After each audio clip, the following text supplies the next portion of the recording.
Alright, 37 days of Dwarf. When we last left off, we had just started. When we last left off, we'd had a huge long discussion, but when we last left off, we'd sat down to discuss work orders in the manager. Our manager's been busy, he's already approved all these work orders. Some of them have actually already started to kick off and be run, which is fantastic. We got our magma forges up and running, at least the first one. We need to make some, we told it to make some iron coins so that we could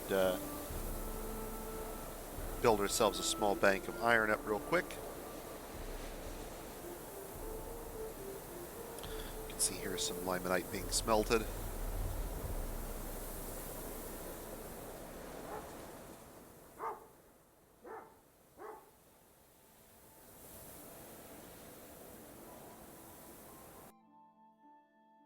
And hauling the bars away. Now we do need to get proper stockpiles set up here, so let's go ahead and do one thing I know I really need to, and we want to make some other objects made of iron, an iron anvil.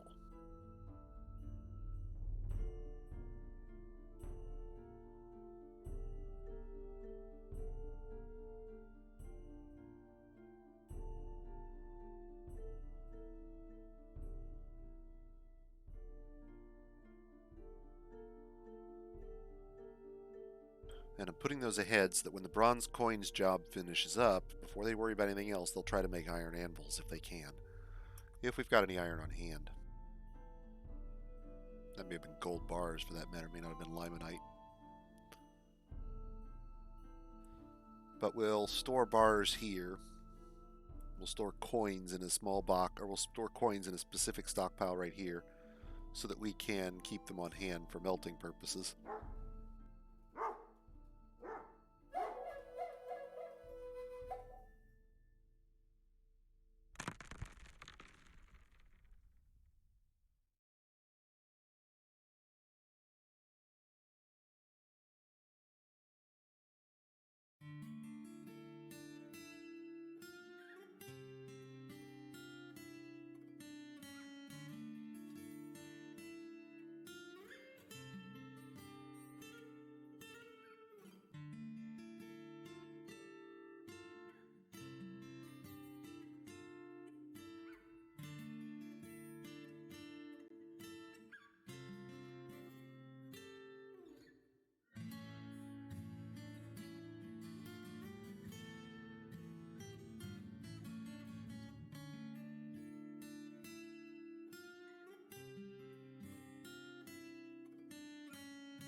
Okay, get them working on the entrance tunnel.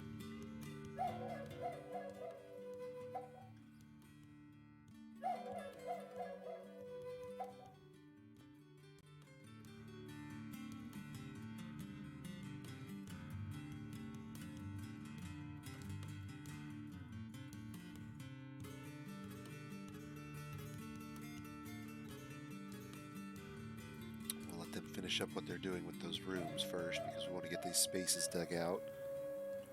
We did lose a couple of floors, remember, around where this cat... Oh. You know what occurs to me? I should probably get the banner off, shouldn't I? Hey, good idea. We did lose a couple of floors around the cavern level the water was. There are several floors here that we've marked out, but haven't actually given the miners a chance to actually finish digging. So we'll probably give them a chance to finish that before we send them off on another wild goose chase rampaging through the fortress.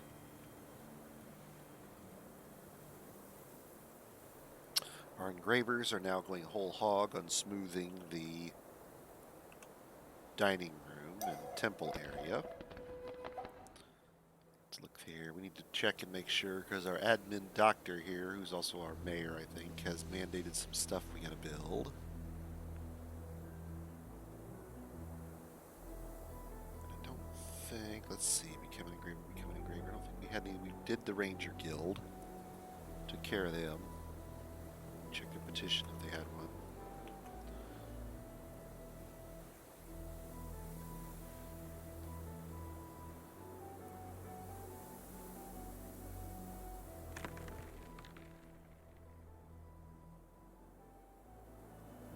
Moses wants bucklers. I'm not a big fan of bucklers. I wish it was shields. Shields I'll use. Bucklers I won't. Bucklers are just meltdown material, and we don't get back all the full material out of it, so it's kind of a bummer. Good use for crummy materials we don't care about. Something like copper that we could build a cycle up and then have extra copper on hand and then use a bit of it to make that. Ordinarily, I'd probably make them out of wood. Make a couple of wooden bucklers and just sell them off on the next caravan and not worry about it. But in this case, since wood is so precious to us, we really don't have the capacity to do that right now.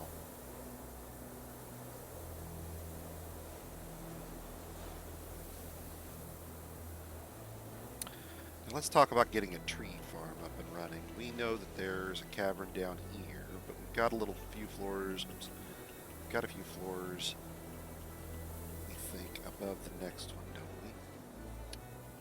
Yeah, that's at 30, so the next one should be down here somewhere. Did we get a cavern before the lava? No, so there's definitely one floating in there somewhere. Okay, so let's assume that it follows the same pattern as the rest of this.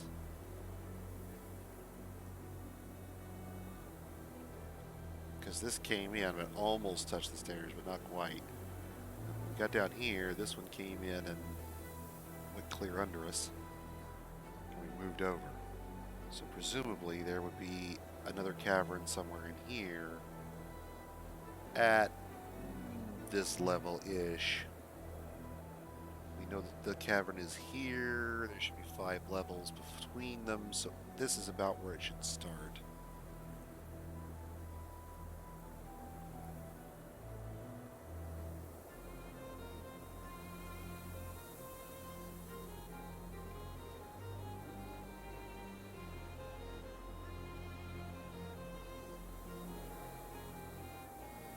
Might be all water around this area, just like its predecessors up top. I can't say. It's hard for me to do that without reveal, of course. Let's see what we can do.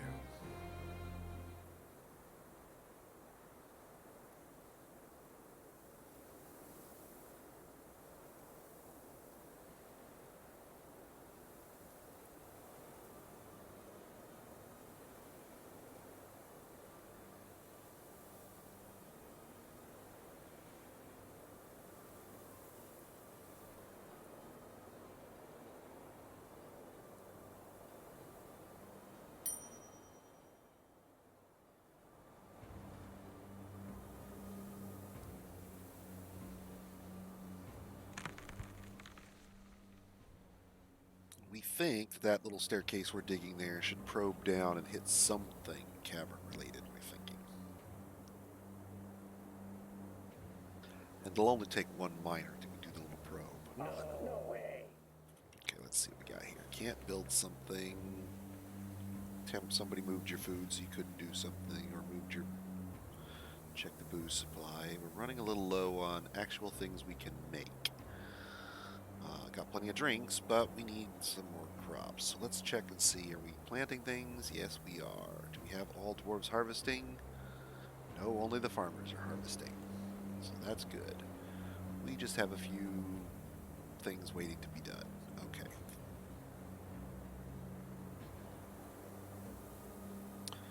Suspended a cabinet. Where's the cabinet at? Why did you suspend the cabinet?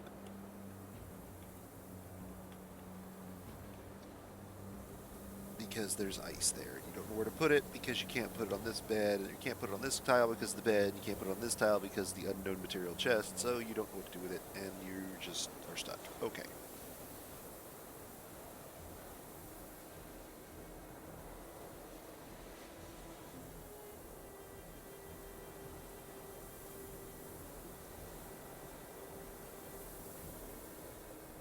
And they'll just build that other one instead. Problem solved.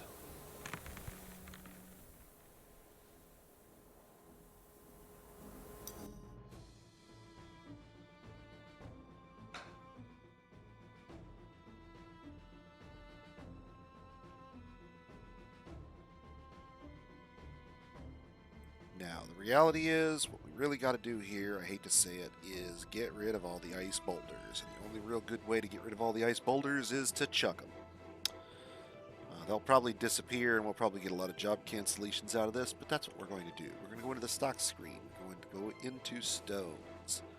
Since I don't really intend to do anything creative with this, we're going to dump every boulder of ice in the fortress. All of them. That's these here. There's the ones up above us that might be in this area. There'll be ones potentially up here that we use to build. There'll be some down lower potentially that we use to build. Probably not many down there. Dwarves will come along. They'll grab them. They'll chuck them in our garbage pit. It may take a bit to get all of the boulders out of here, but the reality is they are obstructing buildings and getting in the way, and they must now go. They're not really useful to us in terms of construction material. We want to build out of something more valuable than ice, even if it were permanent, and we can't make crafts or other things out of them. So these boulders are just getting in the way. Oh, look at that. They finished up the rooms. It looks all pretty and nice. Let's see what we got in terms of details and how much are these worth. Wow, without actually doing anything super valuable, we have already hit 8,500 in value. Nice. So let's go ahead and raise that all the way to 10,000 so that everybody's happy and we don't have to worry about furniture in this built room ever again. And that's going to mean doing some engravings or throwing in some additional furniture. Now, in order to get a library in here, I do like to have some bookcases, and we will turn planning mode on. We don't care what we make them out of. We will probably make them out of glass, though, because I like the glass ones. They look nice, pretty green. And the notion of a bunch of people with glass block bookcases all sitting there is kind of fanciful to my mind. I kind of dig it, so we're going to go with that. We're just going to go here and set another setup there. Now, the reality is that our dwarves will probably never put anything on these bookcases. They're mostly going to be for display and show. We may end up getting some things in them. We may not. We'll see. I'd love to know why they haven't smoothed that one tile. It's marked. They have it. Maybe it wasn't. Maybe it's marked as fortification or something. I'll take a look. In fact, let me exit out real quick and make sure it's off, and then we'll re-smooth it. There's no reason why they shouldn't be able to get to that one tile. There's nothing blocking them, I don't believe.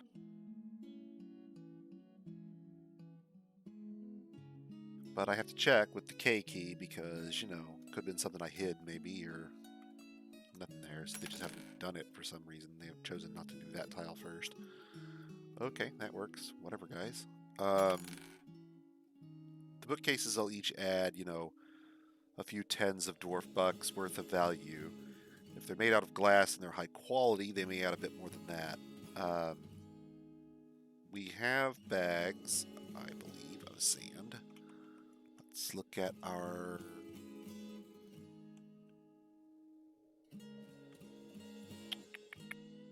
Let me see, where do we put that? That's under powders, I believe, in this case. Yeah, 17 sandbags. Another 2 bags of yellow sand. We can get any black sandbags we can claim. Those are ours. I will happily compensate any merchants who might be on the screen at this moment for your sandbags. I do apologize, but we will happily come collect them. Now let's drop down here, throw in a stockpile for sandbags. Now, because this is going to be such a fortress-wide endeavor, that is to say, because there are going to be so many damn people in and out of here making stuff, this room is going to be expanded out to the full square. I need the extra space. I really do. I could go up another floor, but at this point, I need the extra space, and it's easier to put it all in one area and keep an eye on it. We're going to have bars and coins and sandbags, and there'll be a little small stockpile for clay while we're at it, so miners are going to need to finish that stuff up. So we'll see where they're at here. Where you guys at? Yep, done all this. Down to the last nubbins. Okay, not too bad. Give them a bit of time. The problem is there's so many things to do. Really don't have idle dwarven labor or useless dwarven labor at this point, I don't think. The ceramics guys may not have a whole lot to do, but they're getting ready to be just swamped.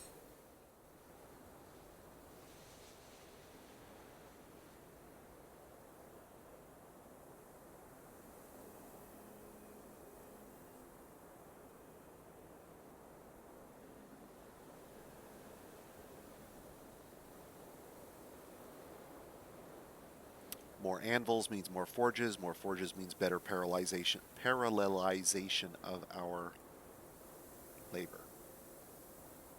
It's going to be especially important once we start adding coins to the rotation, since everybody's doing coins or glass. We want to make sure we have plenty of forges and our important jobs are not being queued up behind too many coin jobs.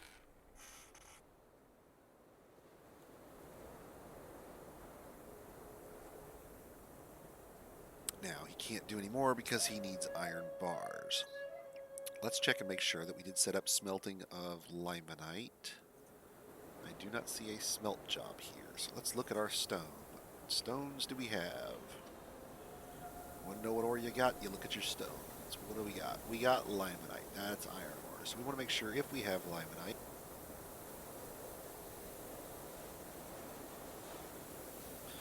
put smelt gold, but either we had removed it or we didn't smelt the limonite. Oops.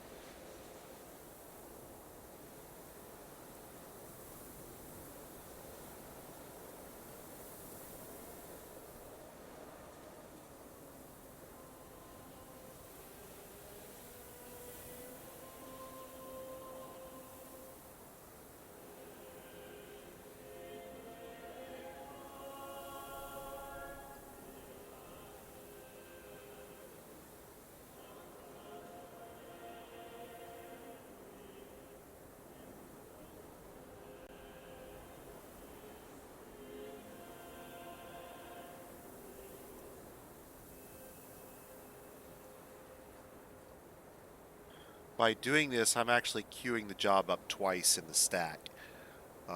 They'll spread it out among several workshops, but this effectively queues it up twice. So we get double the number of these in the rotation, as it were. I'm not actually doing more of them. That's why they're cut down from 10 to 5. We're not going to do 20 of them at a time. We're not going to do that. But I will, if we have enough bars to do 10, we will smelt the 5 because it's available, and then we will smelt the other 5 because it's available, and we will queue up and do them very quickly. I don't care about stopping until we have an absurd number of iron bars that we're never going to use all of them. So this is basically a way to make the manager double queue the job for us. But he won't do it just now. We only have 7 limonite bars. It's not, or 7 limonite ore. That's not enough to actually queue the job twice, so he won't actually do so. Let's make sure this is going all the way down like we need it to. Yep, all the way down, all the way down, all the way down. Yep, and then it blocks. Perfect. Now, let's talk about sealing up the fortress, etc., etc.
Give me a second here, guys. I need to take this phone call. One moment.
Sorry about that, guys. Parents checking up on me after the water heater nightmare we've gone through. A dwarf has been taken by a fey mood. I don't get fey moods. I get water heater repair. All right, so what's he gonna get? Leather worker. Perfect. We need somebody to do leather work. That would be great.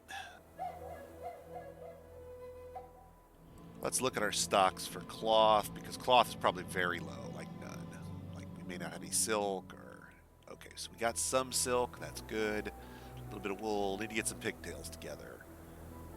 Thread-wise, what are we looking at?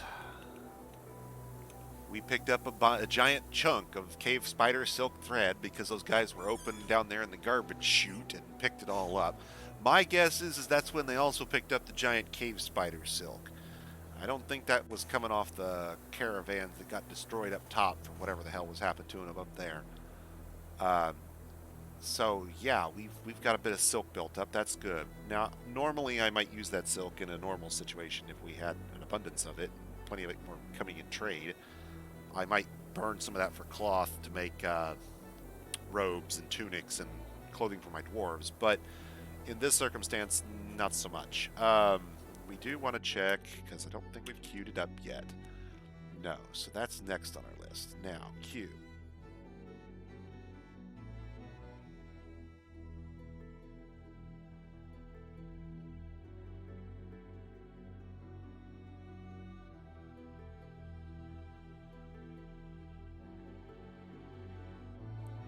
Notice I changed this from unrotten processable plants to unrotten processable pigtails using the material type.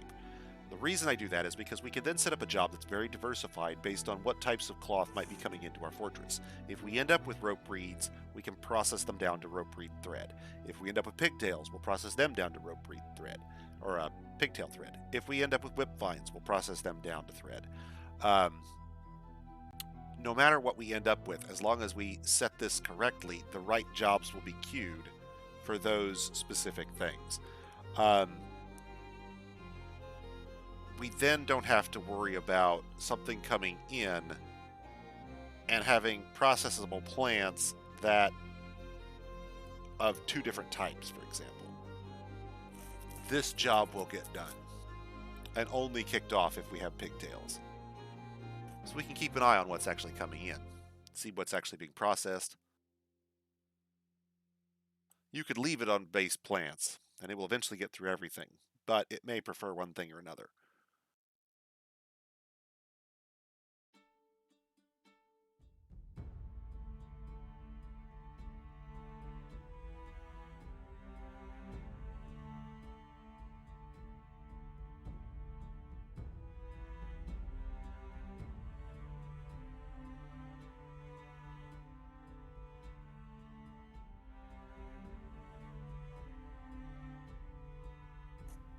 Now, the reason I'm setting this so high, although we're only making 10, is that I want to make sure we keep some thread on hand. Now, ideally, we would use up only our plant thread, which is easily found and reused for our dwarven medicine here.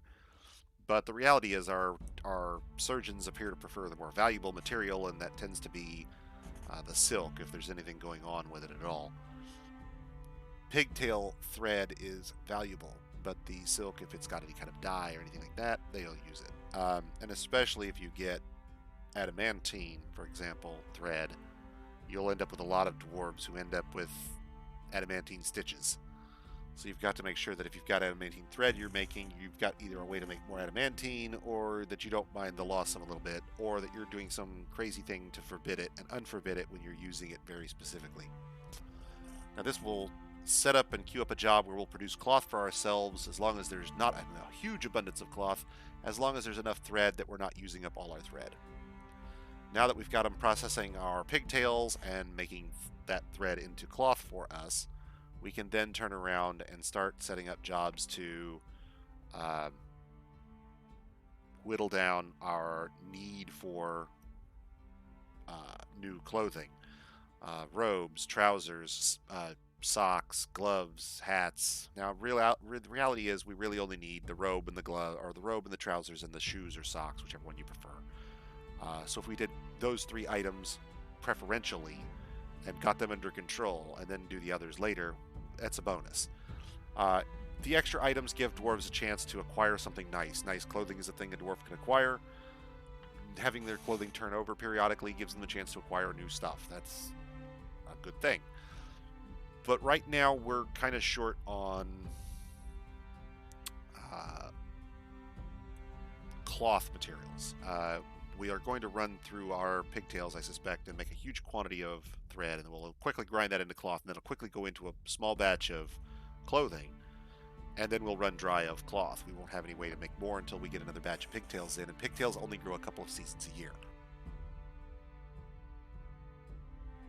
We may end up having to plant very specific extra pigtail farms specifically to run our cloth industry. But right now those are plump helmets, and these are pigtails that we've planted, and these are cave wheat that we've planted. So we've got a bunch of pigtails getting ready to come off. Let's take a look and see. We don't have much in the way of plants, but we've been brewing. So let's turn off in our kitchen,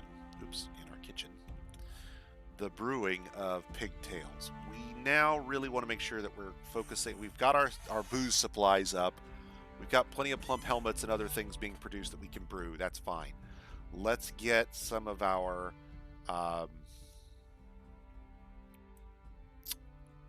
pigtails devoted back to making cloth. Now, in terms of drinks, let's go to that category and take a look and see here.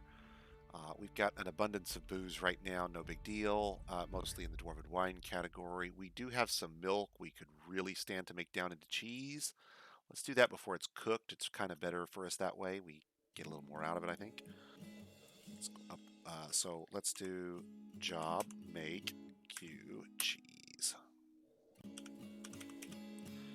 make cheese, 10. Conditions, products, reagents.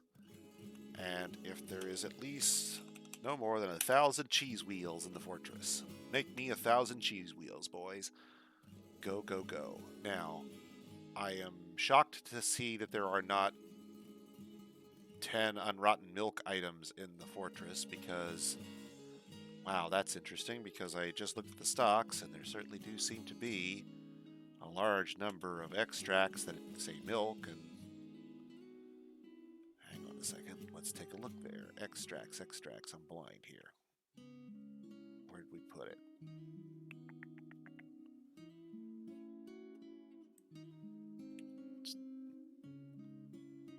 Oh, it's frozen. Where is it? Wow, frozen milk. Okay, wow.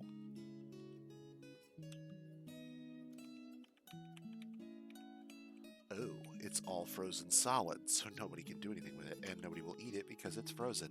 Nice. Nice. Okay, so the wagon still has all of our milk we brought with us originally. Is that what you're trying to tell me?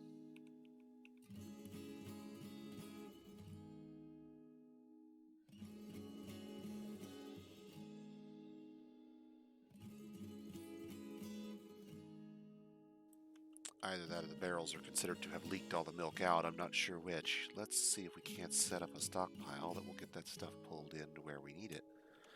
And that very specifically is down there where it's... Oh, what do we got here? Something stinking up the place. What do we got? Probably here.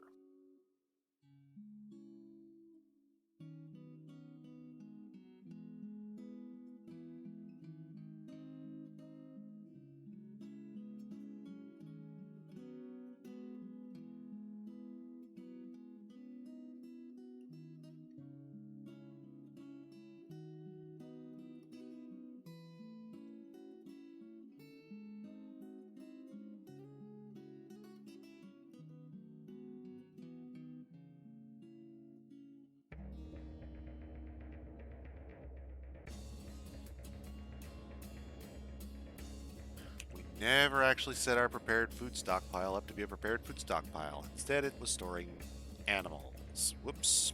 Our bad. We kind of goofed. So we got that fixed. We'll have to throw out some food. That's kind of a bummer. But hopefully they'll get the rest of the food set up properly and stored appropriately.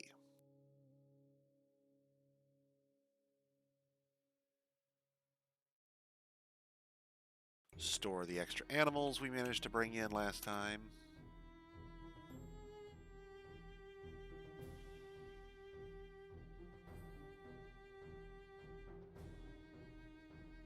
Hey, and welcome back all you guys out there lurking. I see you out there. It's good to see you again.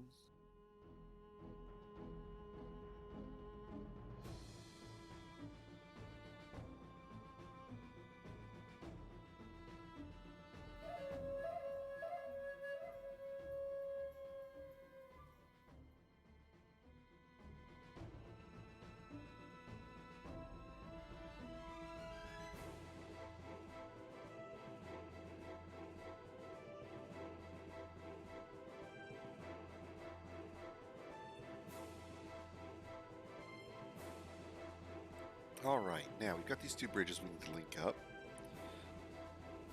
And let me think about this for a second. Let's actually move this bridge here. And when we seal that, that cuts the wagon path, but it leaves the enemy path open. And then we will have this bridge where, if necessary, we can close all the access and prevent anybody from getting in at all. And that would effectively trap enemies in this space. We'll eventually connect this up by a different route, but for now it's just a service tunnel. That will allow us to trap enemies within this space and prevent them, in theory, from caring about getting into the wagon path, as it were. There's no way to get out this way, so they would tend not to wander in here too much normally. They'll wander in and realize they can't get there, and then have to wander back through the other way. We could even theoretically throw together two, one there and one there, and then a third bridge here to seal it off so that we can close the wagon path. I don't know.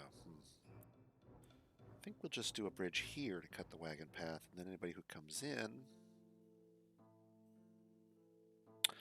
No. Better idea. How far down are we? We're at 10. That's not far enough. Never mind. That's not far enough for what I have in mind there, so that's not going to work. So, yeah, what we really want is a reason for them not to go any further in, so this can really be up here.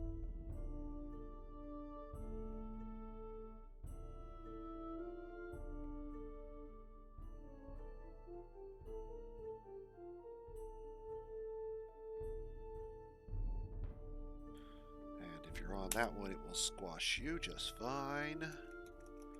And, ooh, why wouldn't we make it out of uranium ore? Pitch blend, yeah. Or wait, is that plutonium? It doesn't matter. Pretty sure that it does carry some radioactivity.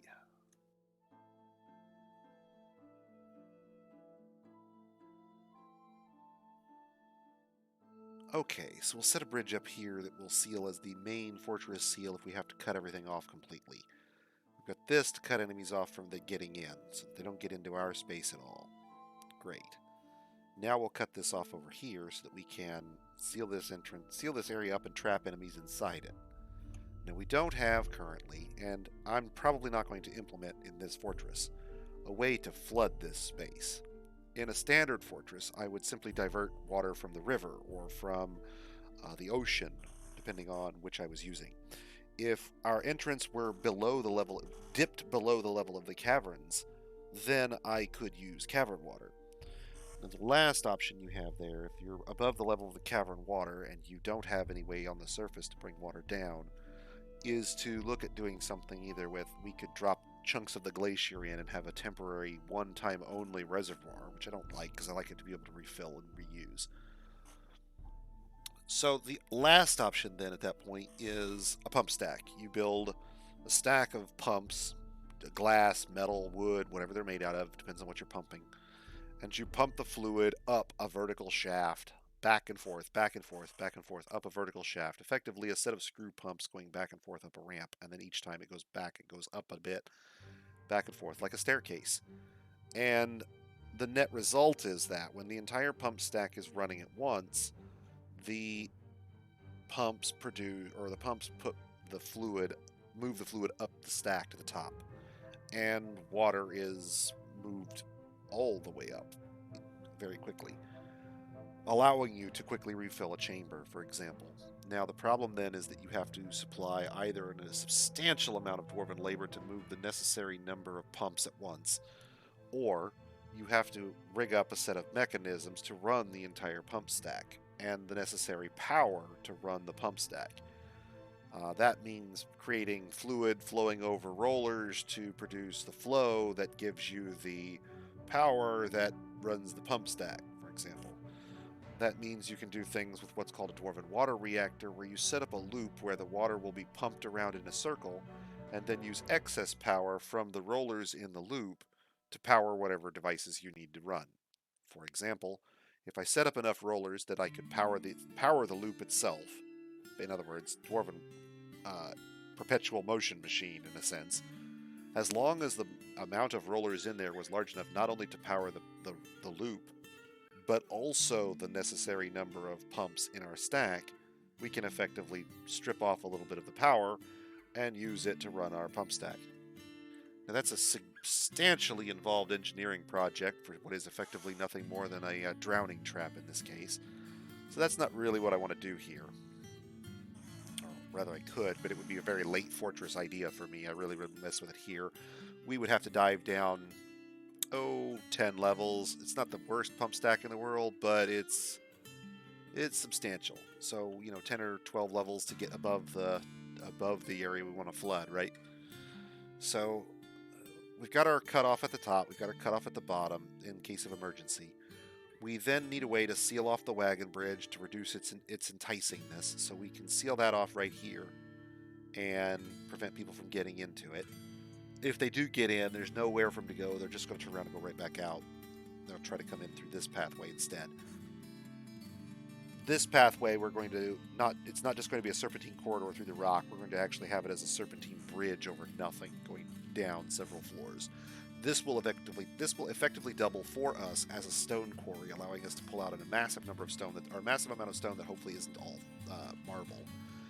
By the time we get down here, we're going to be getting raw stone that isn't marble, and we're going to stop at about level 18 because level 19 is caverns, and we don't want to puncture the caverns from above with this.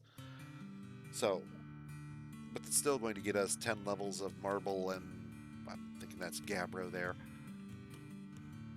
for our stone crafting and block making and mechanics. So, if we cut it off up there, we can seal the fortress and then do any work or cleaning we need to do on the trap system. If we cut off the wagon bridge, there's no reason for people to go in, and they will tend to funnel through this. Wagons would be diverted if we had any, so we'd have to make sure to keep that open normally. Not much of a militia yet. We haven't set that part up yet. We've still got a ways to go yet tonight. We've set up a few more job orders to get some things running that we missed our first time out.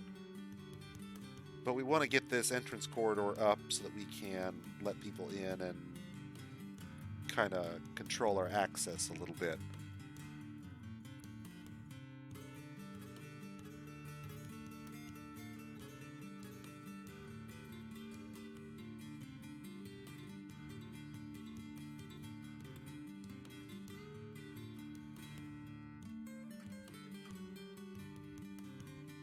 So this bridge is a fortress seal, this bridge is a wagon path seal, and then there's an outer bridge seal up there at the top, a little further out to help us defend ourselves.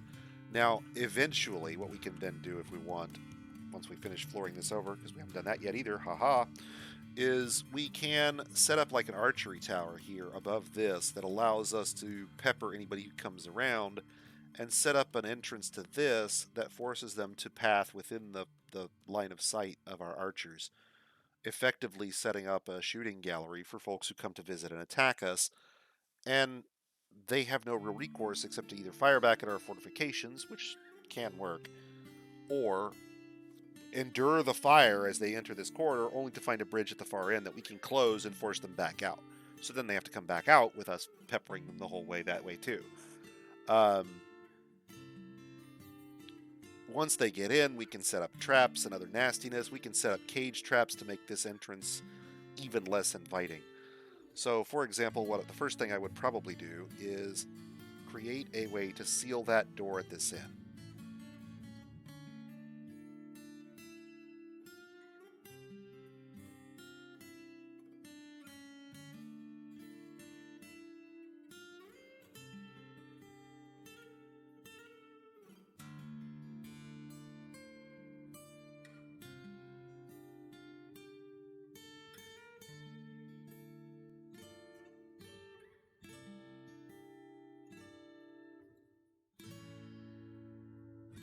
Pretty sure ice will work just fine for this. Once it's built, I need to put a small ceiling over this space here to make sure nobody can climb over the walls to get in.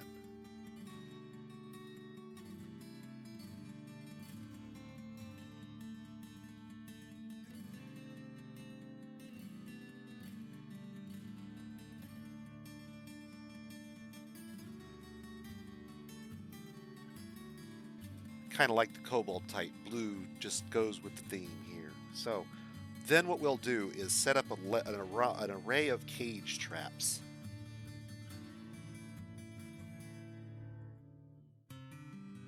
And goblin weapon traps with the appropriate materials that will go out this way.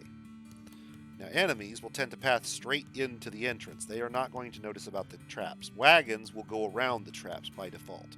So as long as we leave the wagons a clear path that's 3 tiles wide, they're fine. This is great. Now, outside of that, we'll have cage traps, and we'll intersperse weapon traps and cage traps with the intent that sometimes you'll snag the commander, and the goblins will crowd around their commander only to have him trapped in a cage, and them all get blitzed by weapon traps. And they'll mill around and just get mulched. Sometimes you'll capture a low guy, sometimes you'll capture a commander and get the whole squad mulched at once. But that's our goal.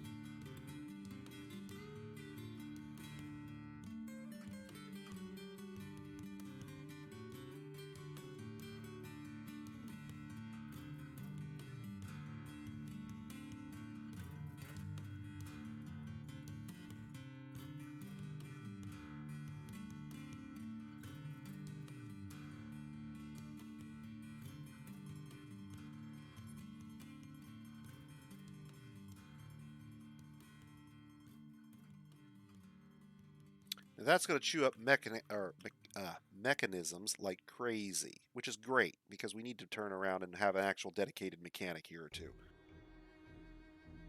Sometimes they do, and I don't mean necessarily the general. I mean like the squad commanders. You'll find that goblins organize themselves into smaller groups. It's not simply one giant blobby siege. It's like little platoons of men, and they will crowd around their individual squad leader. If the squad leader steps into a cage trap, they tend to crowd around the cage, and you can place weapon traps around that and mulch them.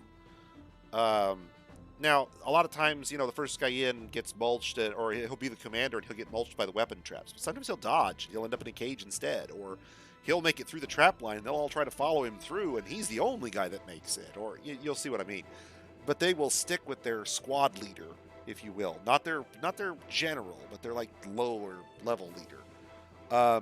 You'll see that even when it's not really full sieges, but they'll come in like groups of like 6 or 8, and they'll follow 1 or 2 squad leaders, and they'll come in small groups. Sometimes you'll get a big siege. It'll be 70 or 80 guys, and it's difficult to tell where the groups end and begin. So it just looks like a big, pouring in of goblin waves, as it were. But when you see the smaller squads behaving, you'll see them chase different targets sometimes, and they'll go in groups, and they'll tend to walk together and cluster together. Well, undead in cages are harmless and can be dropped into the semi-molten rock at our leisure. Undead that hit weapon traps are pieced or pulped, depending on which weapon traps we choose to use. If we really believe, I don't think we had. Did we have?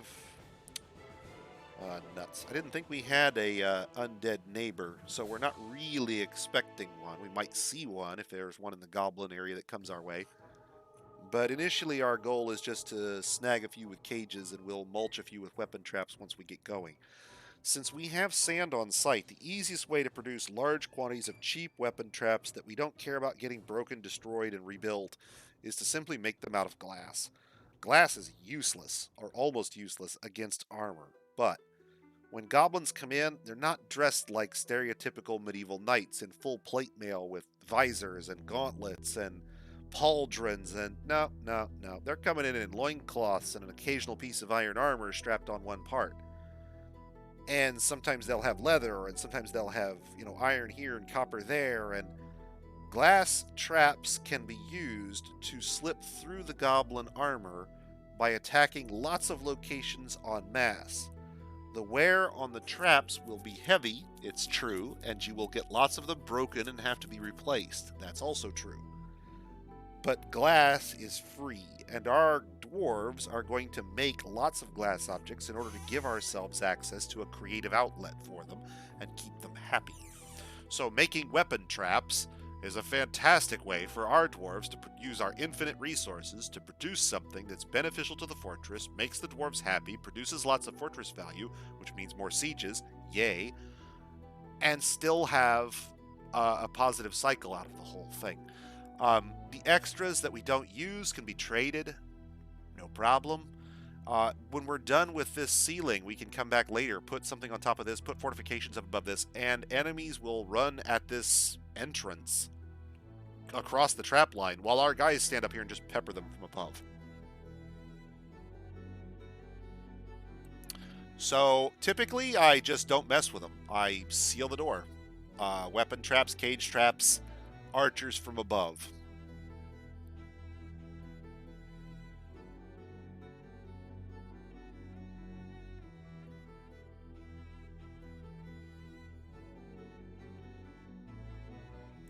If you really have to deal with it and you're not sure that cage traps and weapon traps will get it done, you're looking at bridge smashing, basically, at that point. We're starting to set up an initial trap line and outer bridge defenses so we can get our fortress properly sealed up and secured. And also generate a source of metal from invaders that we bring in, strip naked, and then either drop into magma or use as training dummies for our militia. What we'll do is, we'll set them up in cages, naked, and we'll send the militia in with weapons. Maybe training weapons, I'm not sure yet. Maybe we'll have them beaten with sticks, literally, beaten to death with sticks. That does sound kind of appealing. But the cage traps will allow us to get some live targets, which will improve our dwarves faster. And the weapon traps will help pulp things so that we don't run out of cages so quickly. Now, we do need to make some cages, so let's do that. Let's check bars again. I don't think we've yet built up our stockpile of bars enough that we can just go whole hog yet. No, we could stand to make some more bronze. I don't think we had 44 bronze bars initially, did we? Maybe we did. Wow, really? Well, okay, let's take a look at our job order. Gold coins, bronze coins. We did not actually say to melt them down. Okay.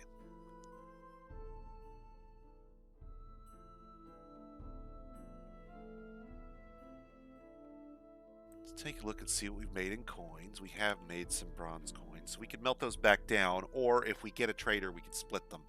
But they represent a few bars of metal that are banked and won't be used for anything else. So we don't have to worry about running out. If we're in a pinch and we need metal bars, we can always tell somebody to melt down the bronze coins, make a bronze bar, and get our mood met, for example. My main force of defense is invariably traps, whether that's cage traps, weapon traps, bridge traps, drowning traps, magma traps, cave-in traps. Dwarven militia is fine, but you need to get it well armored and well skilled if you intend it to be used heavily. Invaders will almost invariably outnumber you. Sectioning them off and allowing your militia to deal with them in groups will help. You can build specialized areas that break line of sight and force enemies to engage in melee with your dwarves rather than peppering them from range.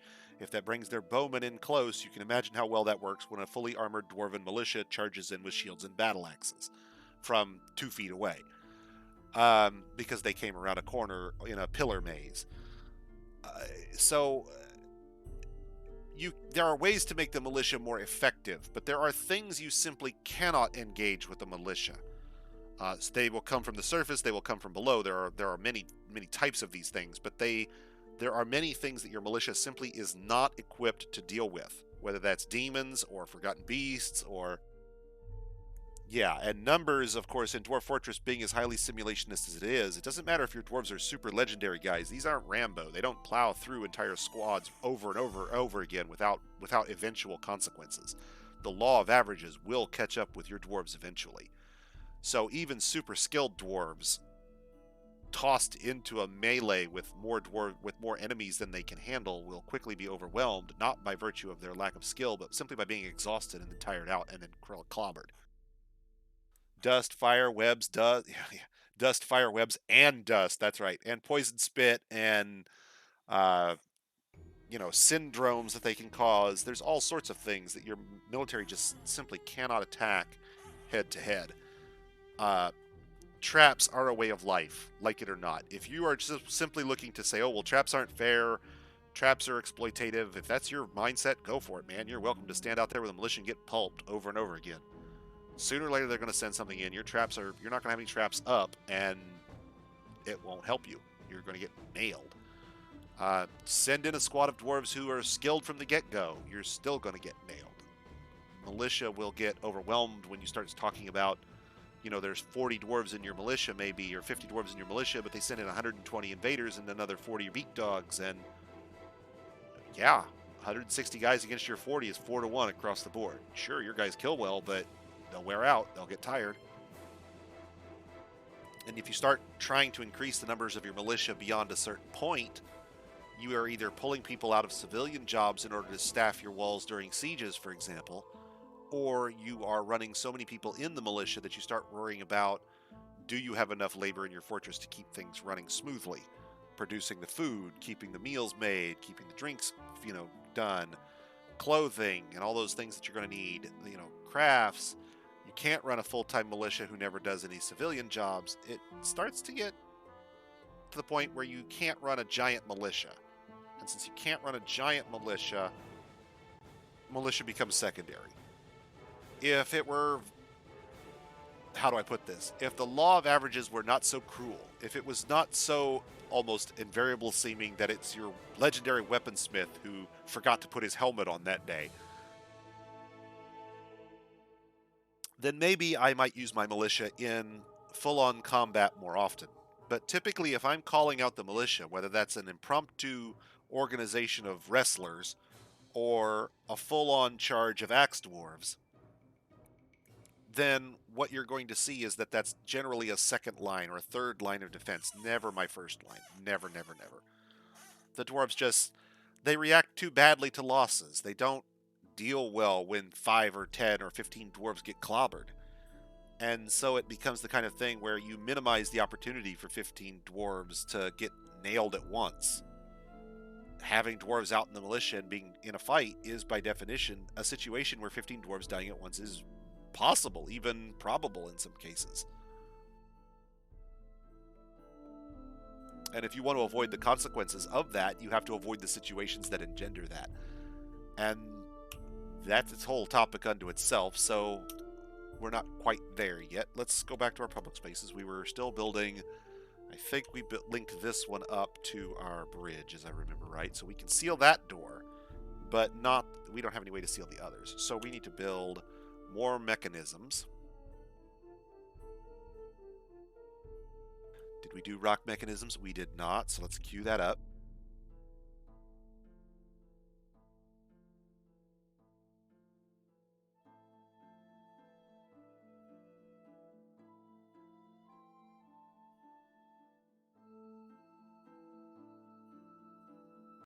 Now, why did I queue 2 of those? Well, this one down here is a standing job. I want them to constantly be replenishing our supply if we're low. But right now, I just want to queue up a whole bunch of them and have a bunch of people grinding them out. I want 50 of them, and I want them now. I want them yesterday. I want them done. So, get that job approved, and suddenly we're going to have this job queued up all over the place, and we can do a bunch of these at once. They'll also queue this one, so while the 2 jobs are running side by side, we'll actually double queue it, and you'll end up with I think it's 8 workshops potentially.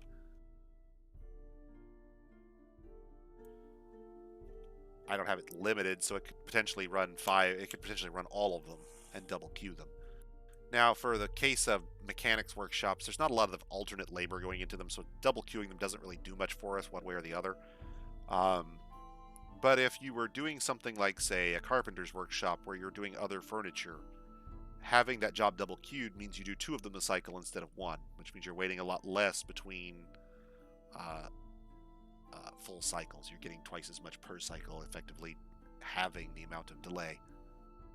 Now we do need to set up levers here and then link them to our bridges, or they are not going to do anything good for us. But the bridges themselves aren't actually finished yet, so they're not doing us any good yet anyway. Now, Nafe, you were asking what you missed. Not much. We just really rejoined. We recounted. We started building some additional forges so we can get our iron bars minted out for anvils.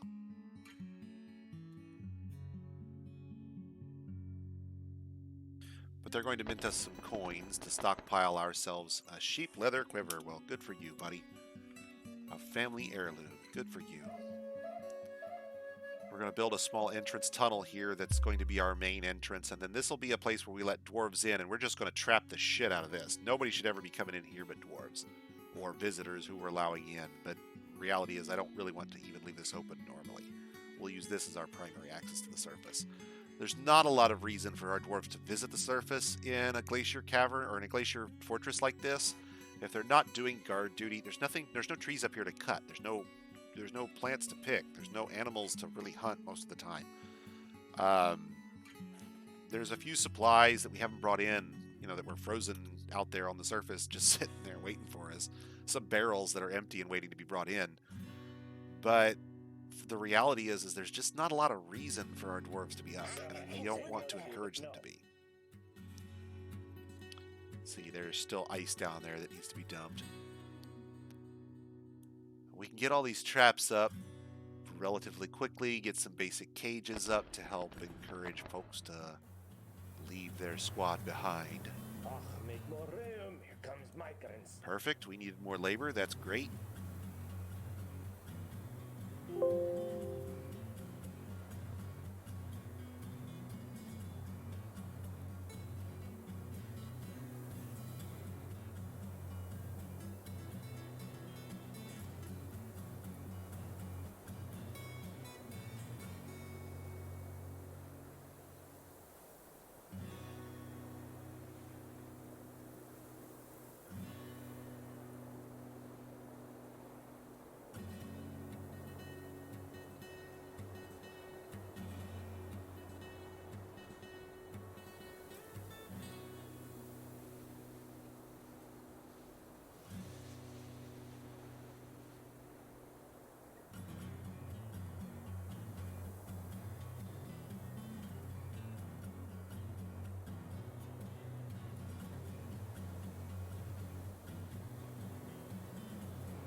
Now, when we get this underway, what we're going to do is, this guy here has a super high skill. We want to make sure he's producing valuable goods for us.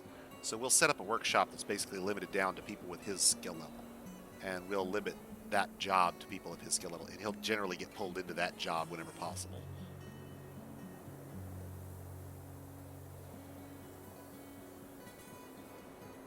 And we don't have a dedicated mechanic yet. Let's go ahead and get one.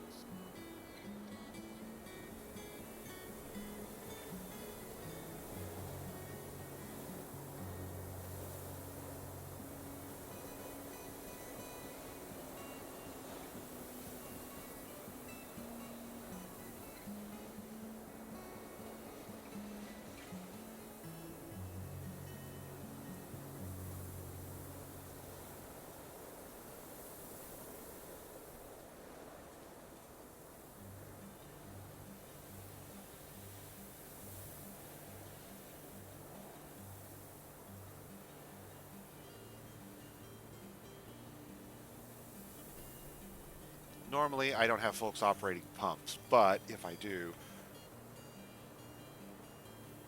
if I feel like I need to fix sun sickness, there's an easy way to do that. You build a barracks on the surface and sealing it over, and then you just force them to vomit over and over again in the barracks, over and over again in the barracks, over and over again in the barracks.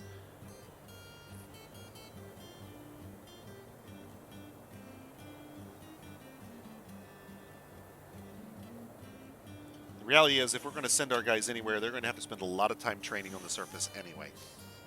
Because you don't send them out if they're going to be getting sun sickness, you're right. But for right now, there's nobody on the surface I want to send anybody anywhere for anything. Our surface is a sheet of frozen ice. It is flat and featureless, and there is nothing of interest on it. Except occasional animals that wander through. We will... It used to be the case once upon a time that you could set up a statue garden, and dwarves would come up to the statue garden and they'd sort of wander around and look at the statuary on the surface, and that would prevent cave sickness, cave adaptation, and beat your sun sickness. But in the modern version, they spend so much time in the tavern and the temple and the guild halls that they're not visiting statue gardens anymore. I don't think they'll visit a zoo. I don't think they'll visit a statue garden. You can build them; they still exist, but I don't think. But they're so far down the priority list for most dwarves that they never get used. Um, you could theoretically build a public room.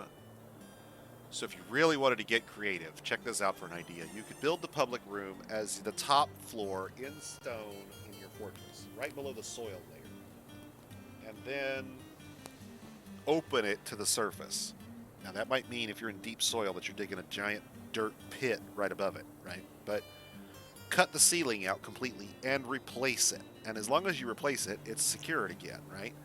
But everything inside the temple, everything inside the tavern, everything inside the guild hall, everything inside all of those rooms, your dining room that you're doubling up for if you're doing it like we do, would then be inside, light, and above ground. And because it is light and above ground, fairly certain that avoids sun cave adaptation for you automatically without you having to do anything.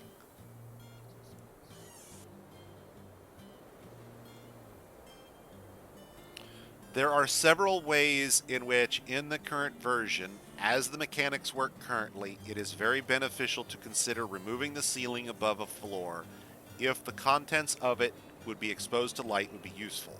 Whether that's planting surface crops indoors, exposing your butchers and tanners and kitchens to miasma-reducing sunlight, giving yourself the ability to fight sun sickness by putting your tavern and temple close to the surface where they can be exposed to sunlight all the time.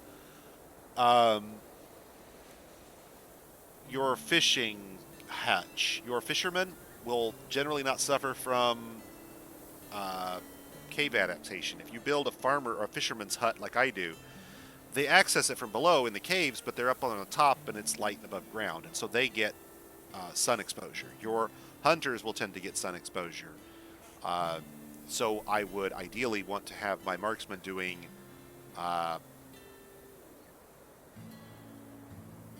hunting when they were off duty, but of course then there's the whole uniform bug thing, right? So you have to make double the number of weapons for those guys. It's kind of a pain.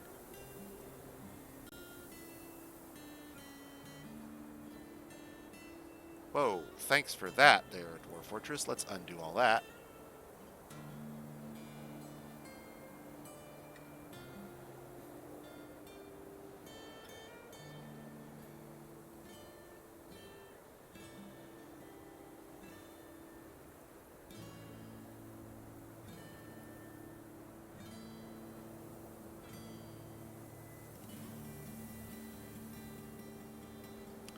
Something I have never done, but which I would encourage other players to do, I've contemplated doing it over and over again, and I never quite get around to it, is it should be possible, if you're building a standard pancake stack type fortress, to imagine that you have one or maybe two industries, maybe three if you're really spreading it out a little bit, per floor, with storage spaces interspersed.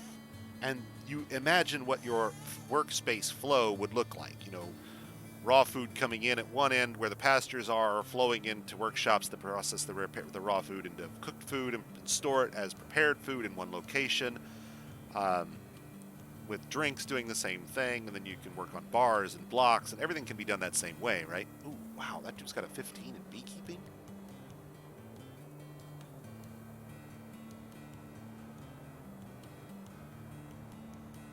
Wow, legendary beekeeper in the house. Check it out.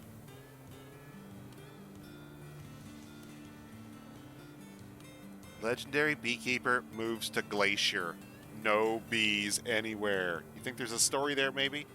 Determined he was suddenly allergic, maybe? Or... oh, wow.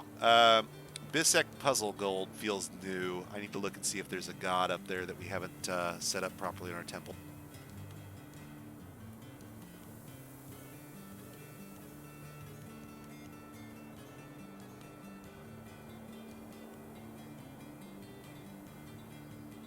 Nope, we've got Bisek Puzzle Gold, so we're good there.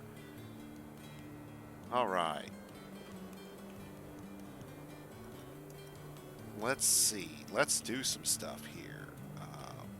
Did we do bookcases? No, we did not. Good. Good, good, good.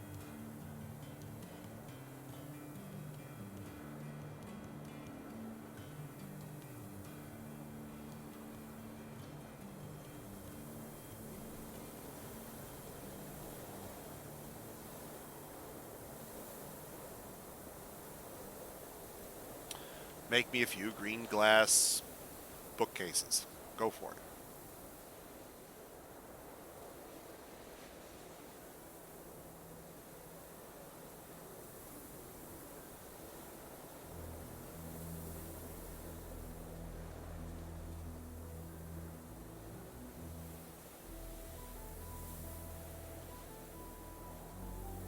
Why am I not going all the way down with the raw green glass? Well, because this is what I'm going to have everybody doing. They'll make gems of glass. They'll make mugs out of glass, that kind of stuff. Um, these items I don't want to consume the last few sand items. I want them to float at the top, but if we run low, I want to reserve some for our high-skilled guy to be making good furniture for whatever purposes I might need.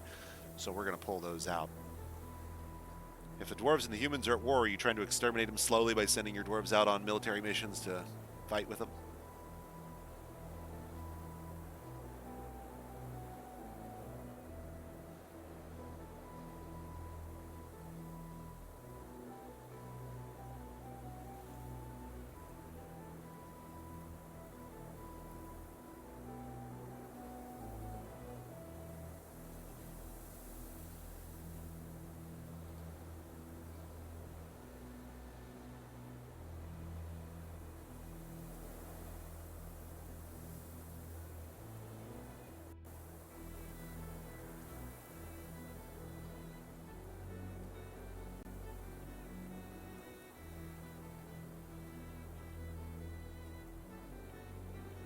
Green glass terrariums are glass cages, meaning we don't need wood. We can make our cages out of glass. Giant glass blocks slam down around you and lock you into a clear prison where everybody can come along and stare at you.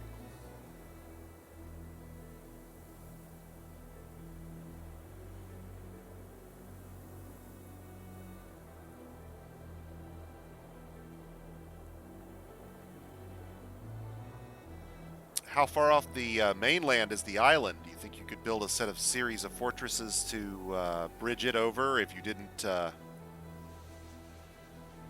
You'd have to make sure that you never fought the Forgotten Beast. The goal being to, if they come to your fortress, you simply seal up and forget that they're there until you can go back to building, right? But the goal being to slowly build a bridge from the island to the mainland and abandon each fortress as you get further and further out, so that eventually there's an actual bridge from the island to the mainland to let the Forgotten Beasts and Titans loose.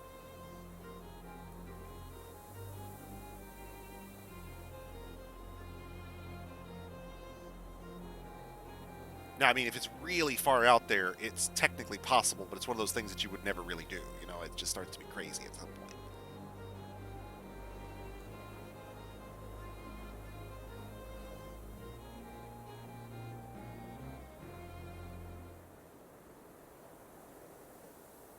Okay, green glass cages, green glass boxes. Let's do green glass.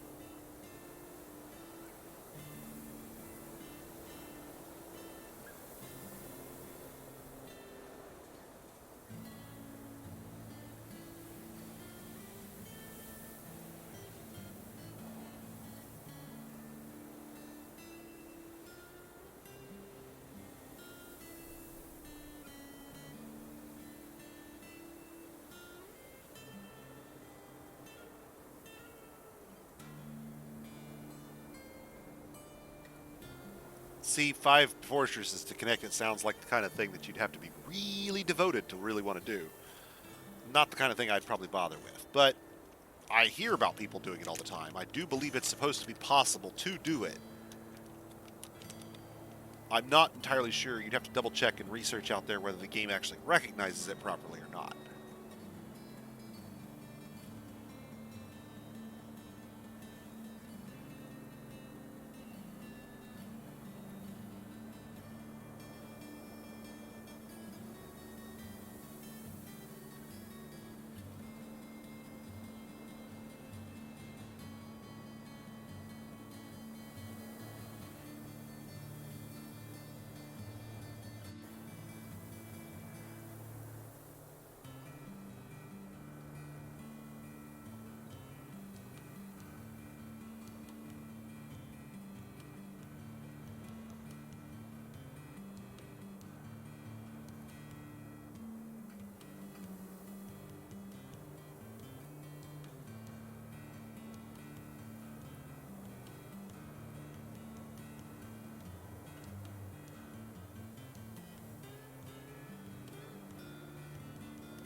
keep collecting sand until we have 300 sandbags on hand. Now, remember, we've got all those furnaces downstairs. They will be kicking off jobs for this left, right, and center. And glass making is on every dwarf in the fortress. So periodically, everybody's going to get a job where they have to go collect a bag and make some sand.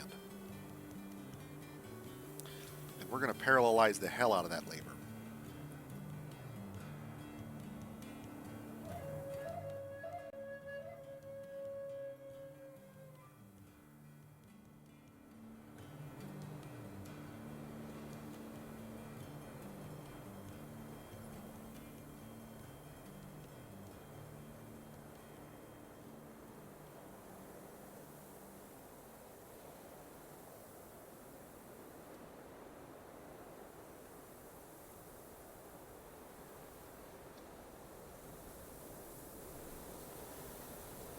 Still got our dwarves going through and getting rid of the ice. Can't make glass bins, which is unfortunate. If we could make glass bins, I swear I think I would. I think I might actually put my wife and glass in an arena and have them battle it out for my affection at that point because glass is that awesome. Well, maybe not quite that awesome, but close. Glass is pretty good. Even without ignoring things like the value consideration that you could deliver by having clear glass or crystal glass, the availability of it as an infinite resource, and its versatility in production and output allows for a lot of stuff to be made in your fortress out of glass as placeholders for later things that you might make more valuable.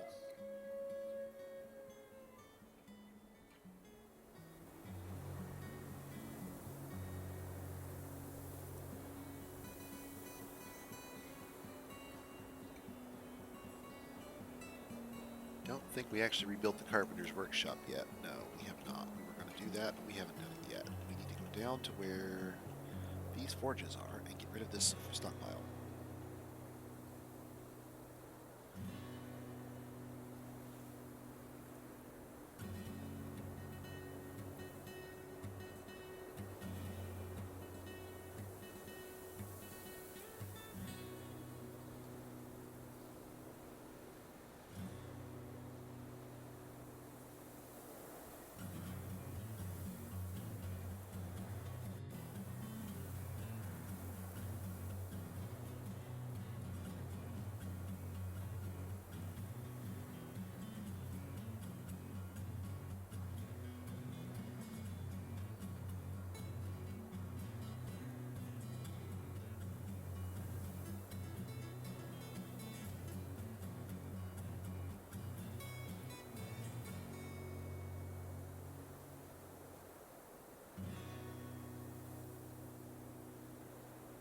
We need to make a couple empty buckets for our dyers and soap makers and what all.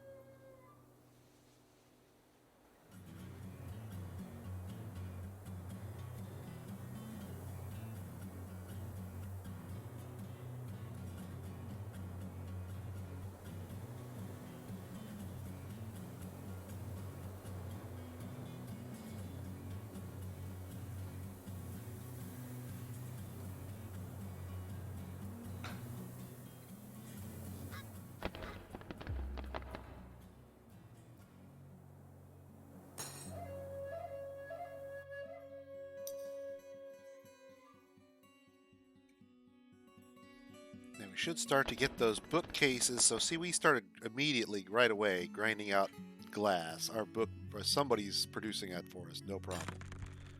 The reality is, if we want it done properly, for right now, we should be clearing it out. A little, Darren. It used to be the case that if you wanted to disable aquifers, the only way to do it was to play with the raws. You'd go into the file and find the aquifer tag and remove it from everything you wanted to remove it from. In the old version, since our older versions, since all there were heavy aquifers, and frankly, dealing with heavy aquifers is a chore and not really all that fun or interesting to me, I tended to just write them off and eliminate them, get rid of them completely, and not worry about it. There were just no aquifers in my worlds that required raw modifications.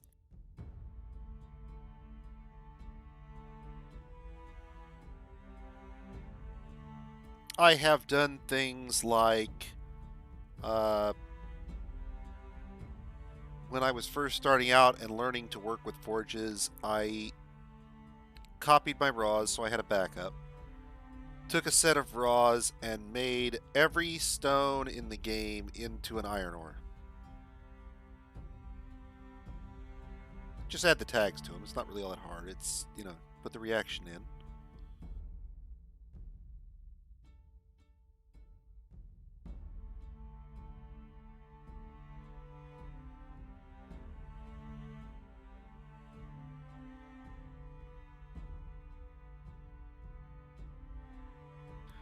And then you could basically smelt anything you wanted, and you'd have iron everywhere. And I did it not because I was looking for an advantage, but because I was really just wanting to screw really hard with the forging system and mess around with what I could make and what were the differences and how long did it take and how many bars. And, I probably should have read all that shit on the wiki. I probably should have, but I didn't.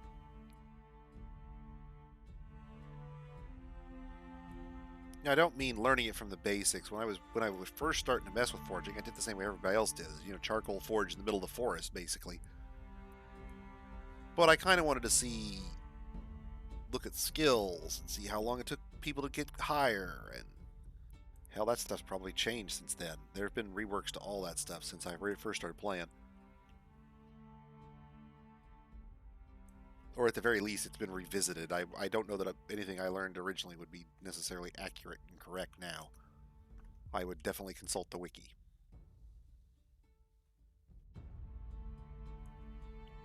But other than that, no, not really. Where do we find warm stone? Oh, that's right. We're right above the lava here, so we may bump a few jobs off. That's fine.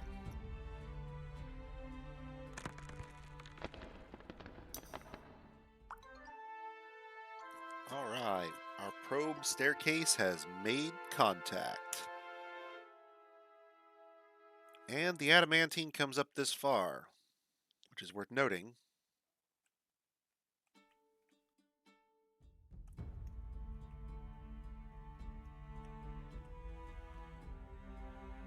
Right there it is, right there. So it comes up way high.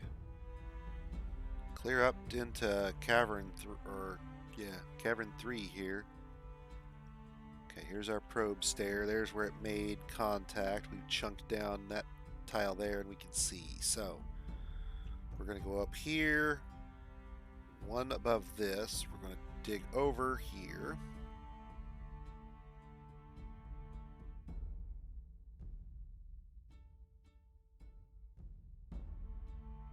I'm going to be absolutely sure I can give them a place to stand on that will not get them killed by falling into cavern.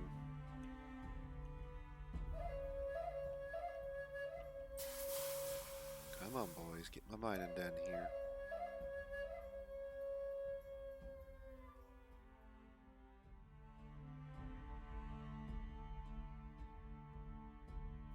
There's only a little bit here, and as you can see, these miners are now high-skilled enough that they're just tearing through it. Now, we do want to go back and clean up all those little chunks of warm stone. It's not going to leak on us. The heat is from down right below it. There's going to be a small point of contact where we excavated some tunnels, maybe. There you go.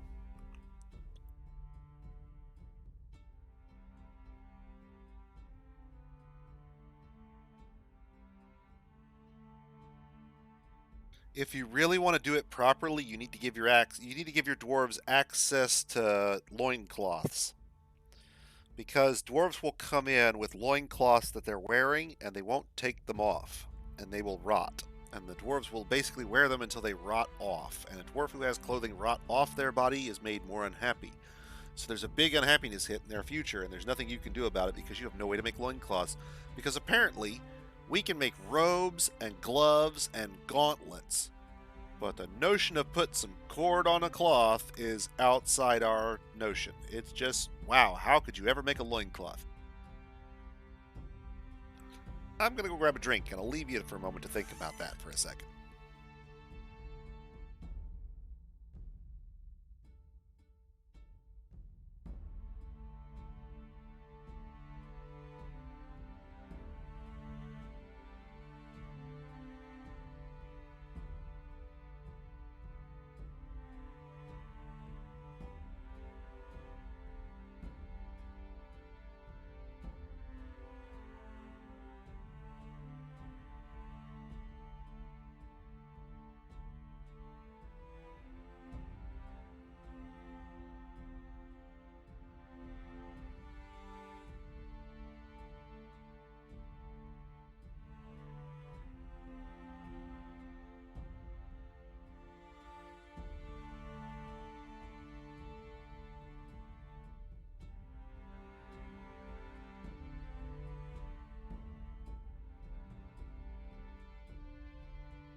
Okay, sorry. Let me catch you up here. The entire limitation system of what dwarves can build. It's not that there's a limitation. It's more like oversights. These are things that at some point, the ability to make those things, even though they're foreign, I get that some items would be foreign to your culture. I get that. But if you can make a low boot, why not a high boot? If you can make pants, why not loincloths? I mean, pants require gussets, like, you know, a specific type of stitching and pattern in order to handle the crotch.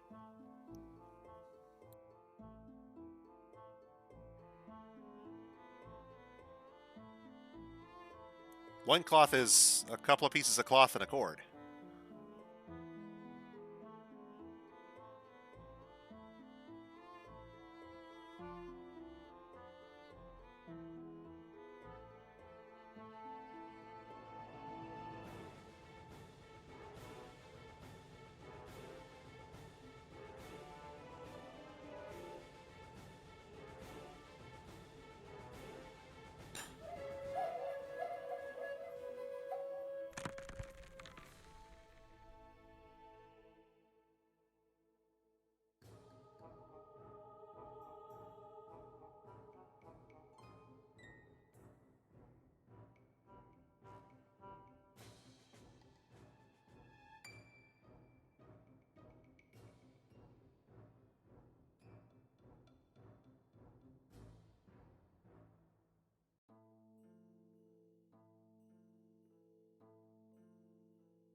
Oh, we got a migration wave.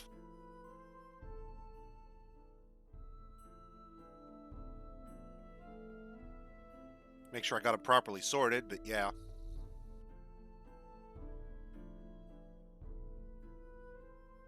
You rack up a lot of value fast, you'll get a big jump faster than that.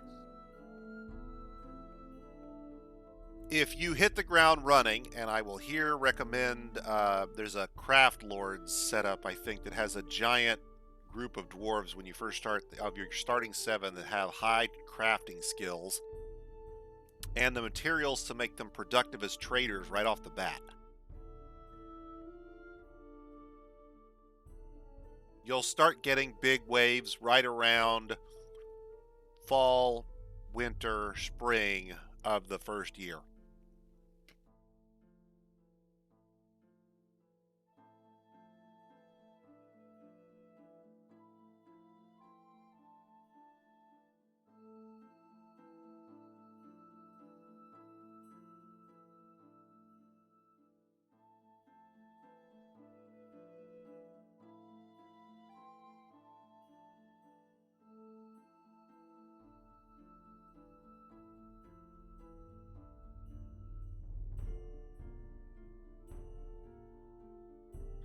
Well, I mean, theoretically, there's no limit on how fast your pop can boom.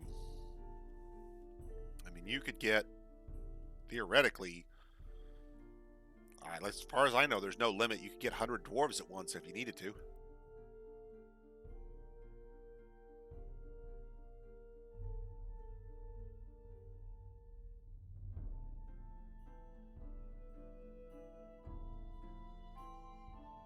Ordinarily, I would love this, but the problem is we don't really have a good way to make beds at the moment. And since the caravans keep spontaneously disintegrating on the surface, I don't really have a good way to import them either. So we're going to have to look at building a tree farm, which is going to take time for the trees to grow.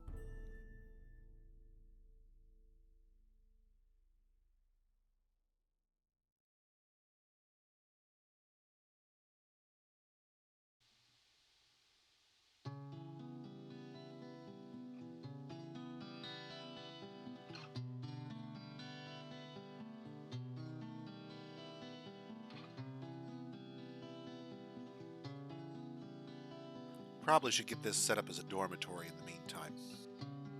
Can't do that there.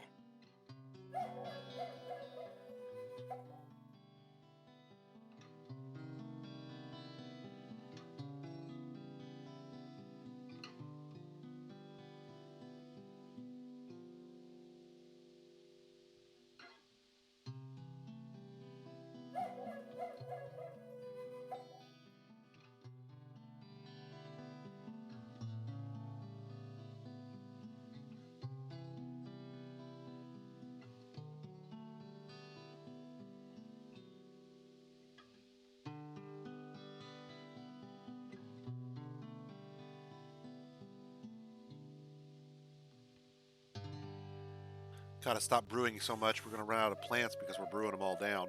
We don't have enough stockpile of the other materials yet to make up for it.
There's nothing more to catch.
I think I can do this.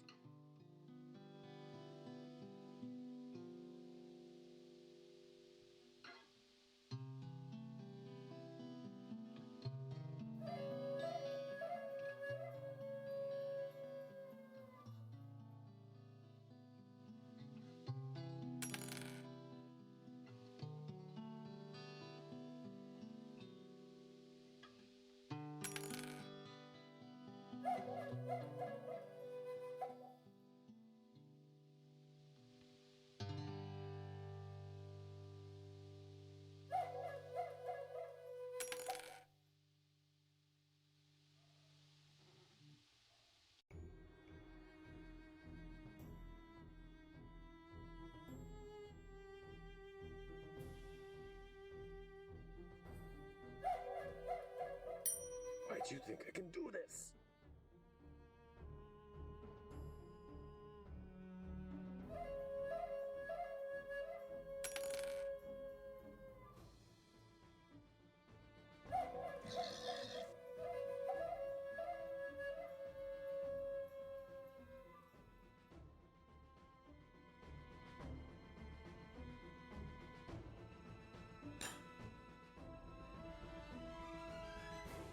I can't do it.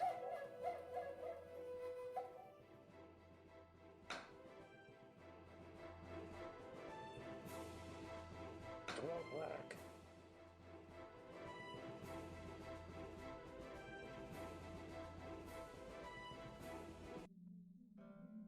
It is now winter.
Ugh, don't tell the elves, but all the fish are gone.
Prepared meals, 213. That's what I wanted to see. If we're getting out in front of our food needs, we can sustain our drinks. That's what we need to be able to see. We may need to put more down if we're not getting enough out of our farms. But generally, I don't have a problem feeding the multitudes with this. It won't work. May be the case that we're also running into an issue where we are planting or have planted quarry bushes, but we're not actually reprocessing them, and that's our problem.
Need a few more before we'll actually process them down, but we can do it manually until we get the cycle started.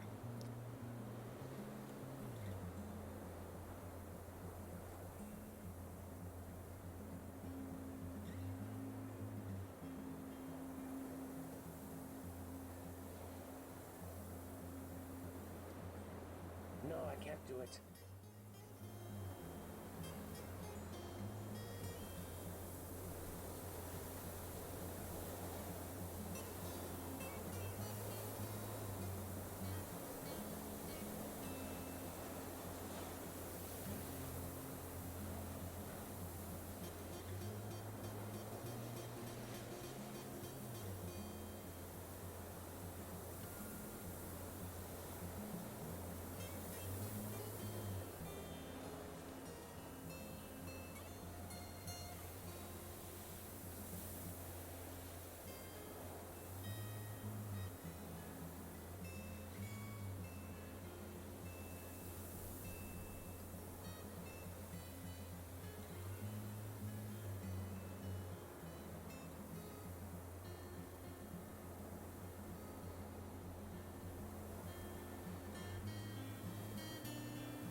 One of the things, Darren, you were asking me earlier about modifying the raws. One of the things I would consider modifying the raws, if I was a new player especially, because it doesn't make a lot of sense, is the availability of subsurface crops in seasons other than the ones they appear in. Surface crops appear in all 4 seasons. It doesn't matter what season it is, you can plant any surface crops in any season. They're all year round. Subsurface crops only grow in certain seasons. Plump helmets grow year round. Quarry bushes only grow in 3 seasons. Pigtails and cave wheat and seed pods only grow in 2.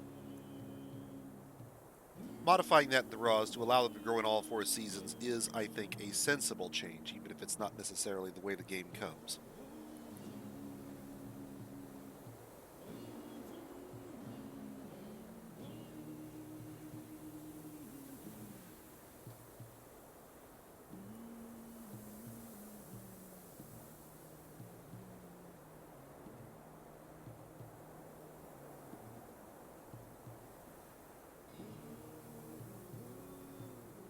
Oh, we're going to have to. Unless now, okay, I am making one assumption here when I say that we're going to have to.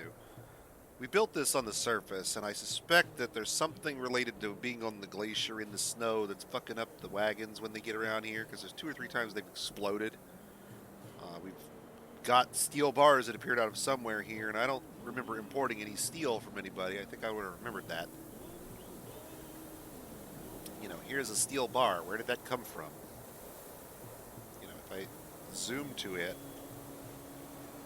it's just sitting right there in the depot, but nobody ever came and traded with us. So we've got all these bins, and what's happened is the traders keep wheeling their stuff in, and the wagons get onto the depot. The first wagon makes it, the second wagon gets to like halfway on, and then they sit there for a minute, and a wagon explodes, and then they all leave.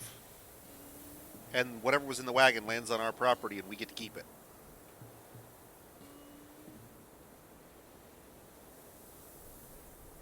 So, I mean, if I could just convince them to bring logs, then we'd be good. But, I don't know what to do. I mean, the only thing we're going to do at this point is disassemble this. There are no trees on my tundra. My tundra has no trees. My glacier has no trees. We get whatever wood we have. I haven't disassembled the wagon yet. I guess I could do that. There's 3 logs there. You know. But the goal was to import it, at least initially, to get up enough for beds. But without a way to import it because the wagons keep exploding, you know, what do you do when all the wagons keep exploding? Mushroom trees will disappear incredibly fast. By comparison to surface trees, they're simply not as productive. There's no 2 ways about it. You can get a little more out of them if you let them grow up a little longer. You know, you build your tree farm a little taller. But reality is at the end of the day, it's just down to they're just not that productive. But I like here for our tree farm.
there's me struggling the whole time to try and avoid doing it the right way because why not?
Cue the stone quarry.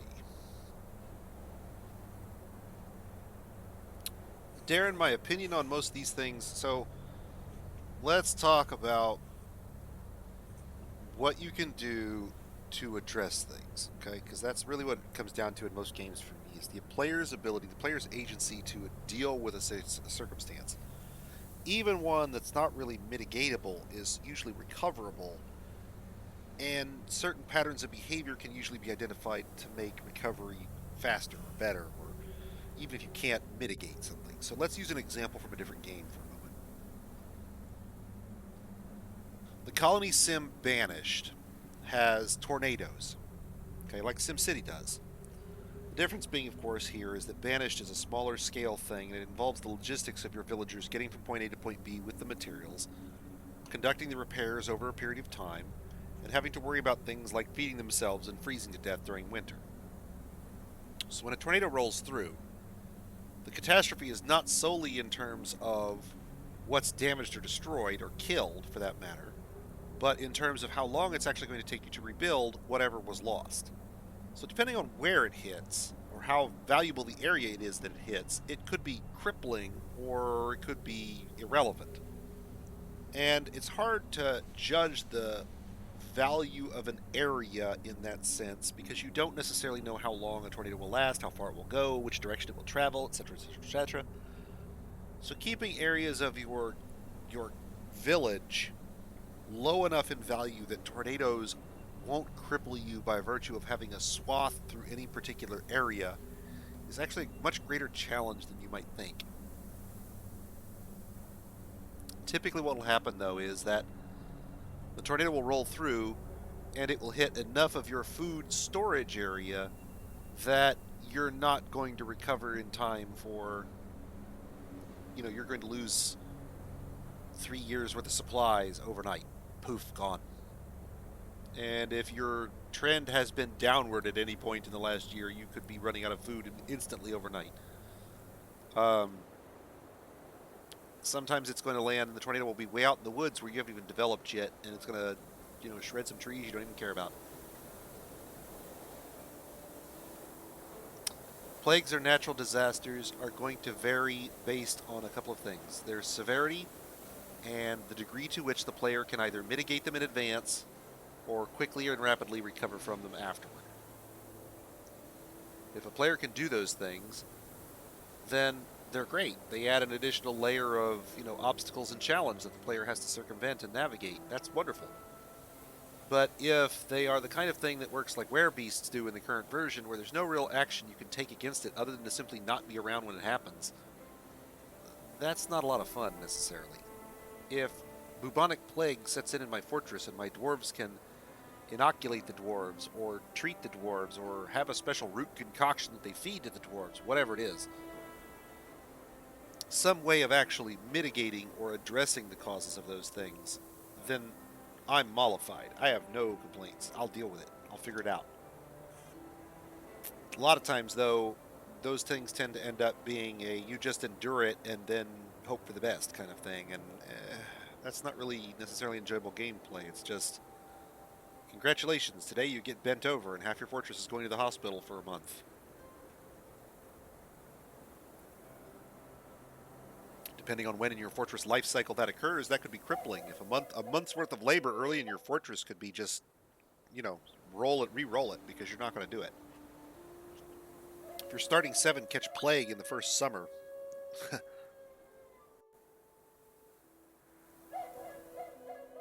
that's going to put a radical dent in your plans. I mean, like, just crazy radical dent, right? This is going to be a lot of fun. This first level digging this out is going to be icky, icky, icky.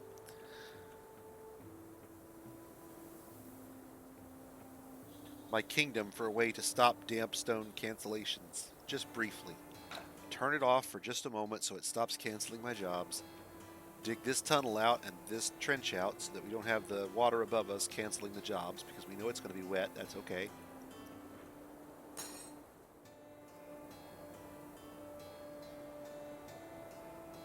You DF hack gurus, my kingdom for a way to circumvent this. Please, my dudes.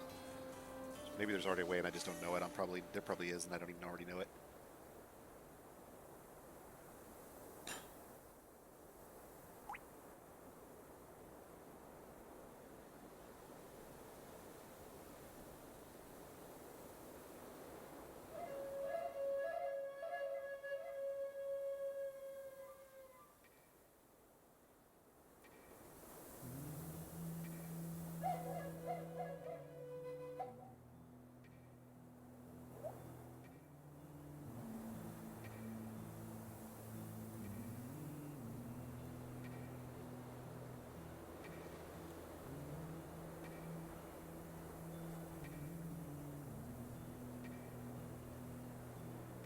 I'm not even saying negate. Let's use a different example for a moment. Total War Warhammer 2 is a big 4X strategy game, right? And periodically you're going to have region or nation or faction-wide events that could even be negative. You really can't avoid them. That's fine. It's okay for these things to pop up periodically. But the catch here is that when these events pop up, it's a hindrance, not crippling, ever.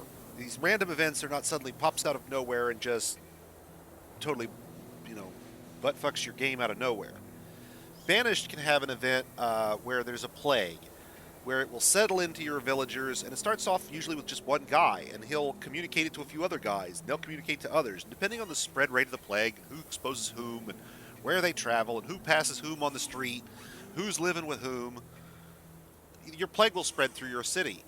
If you have a hospital built, however, everybody will navigate once they're sick straight to the hospital. Now, they may make people sick on the way. That's just the way it works. But anybody who gets sick is going to turn right around and head right to the hospital with everybody else. So there's going to be a small flood of people heading to the hospital, but not a big deal. Your doctor will quickly treat them. They'll be back on their feet in no time. Medicine is very effective. Not necessarily universally effective, but very effective. So that the player is given the opportunity to either prepare for the event or quickly adapt to the event, we hope. Because if you wait too long to get the hospital up, after the plague has started, sometimes it's too late if it's very fast spreading, depending on what it is. But you're given the opportunity to mitigate it. You're given the opportunity to address it. You're given feedback that it's going to happen. You're information about what is going wrong, how to address it, and therefore there is a gameplay action the player can take. If you think of gameplay challenges in the very roughest sense as enemies to be shot or destroyed, that's fine, but there are other ways to make challenge, obviously. Plagues and disasters are great, as long as there's ways for the player to mitigate them.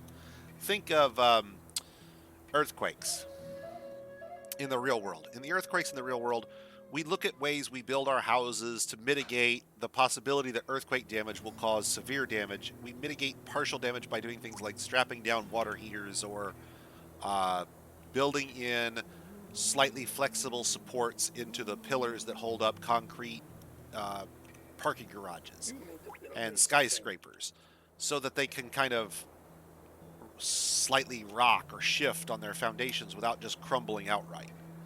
Um,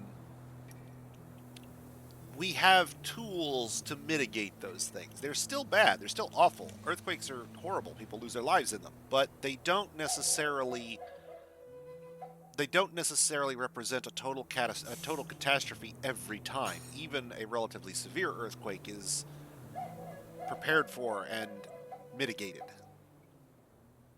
That's the kind of thing that makes good gameplay systems. The player needs needs choices to make, actions to take that allow them to respond to the world and the world to respond in kind.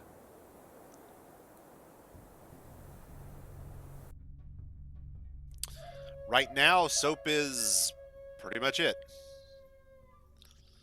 I'm Sorry, I looking can't do forward it, to what they're going to... Oh, we need a guild hall for the Roof of Apes, a farmer guild. See, I'm glad I checked.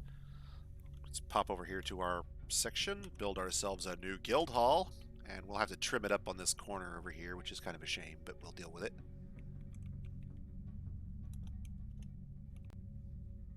Make sure that's lined up properly. Yep. And then that's a meeting hall with a location, and it's a... Add a location, guild hall, farmer hall. Where's the farmer hall? There it is, farmer hall. Bam, farmer hall. And now we go in here to petitions, and we just say we approve that request. In one whack. And it should almost immediately recognize that they have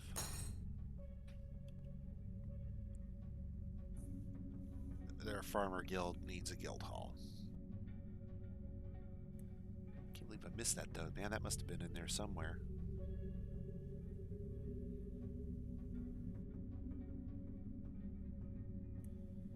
That's the sheep leather heirloom. Was it before that and I just missed it? Wow.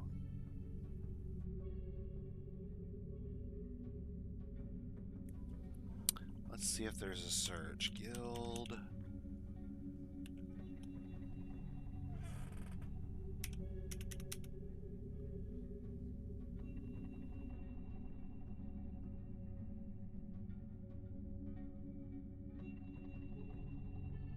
There it is right there.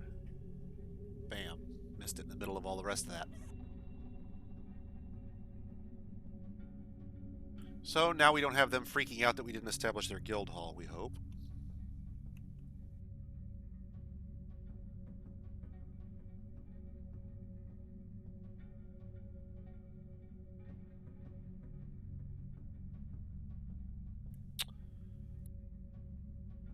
And it's a guild hall now, so they've got what they want. We need to go ahead and get a little more value in so they have the top level when they're ready, but we still have a few more glass bookshelves to go in, and that should get us over the limit right there, and we'll be done. Then there's a dance floor down at the south end of here that they can use.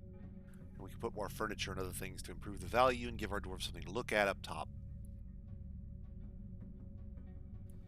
Eradicating monsters, entertaining. You want to entertain? Alright, so Utez Mesh Scorpion. Let's find out about Utesh here.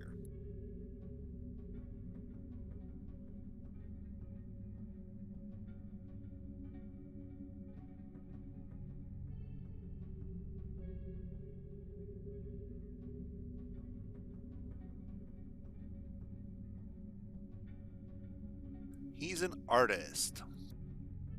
He's a goblin bard. What do you think the odds are that the goblin bard comes to visit and stays in our temple?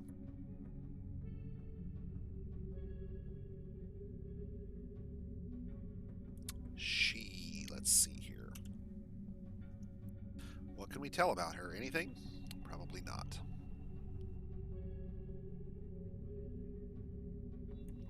Muscular with long hair and dark olive skin.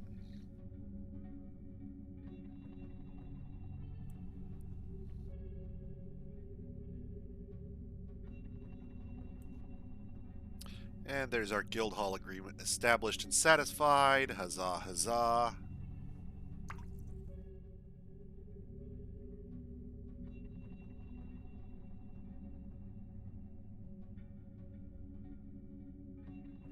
This is going to happen over and over again, especially as we get further out here. We're going to have a giant chunk of this that's going to be just right underneath the water. It's going to have to be excavated painstakingly, I'm afraid. But that's just the way of it.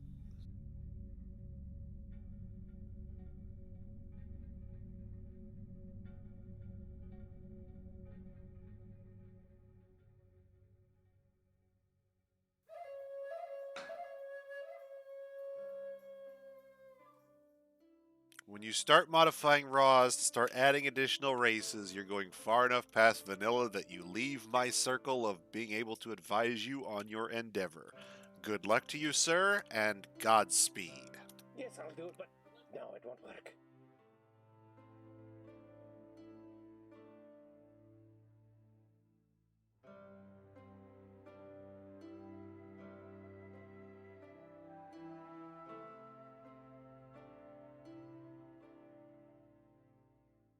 And it looks like our first few victims, we've managed to accumulate ourselves some muskoxes.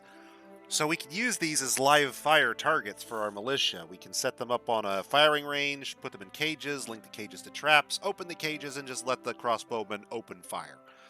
And then, if necessary, send in the militia and pound them up or hack them up until they're dead, and then take them up to process them.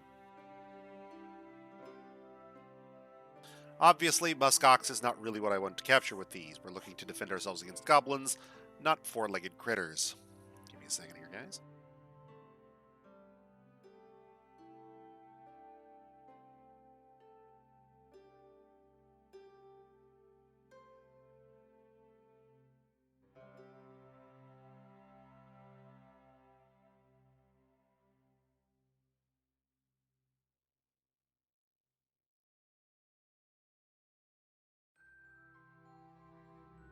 So we'll get our cabby sow designated for pasture and then butchered.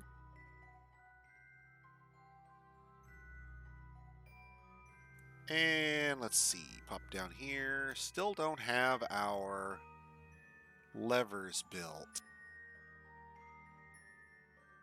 At this rate, I'm not going to actually get to the militia because it's going to take them all night to actually get done what I need them to get done. Oh, I'll bet that's because they're all making new ones and haven't actually gotten the installing done.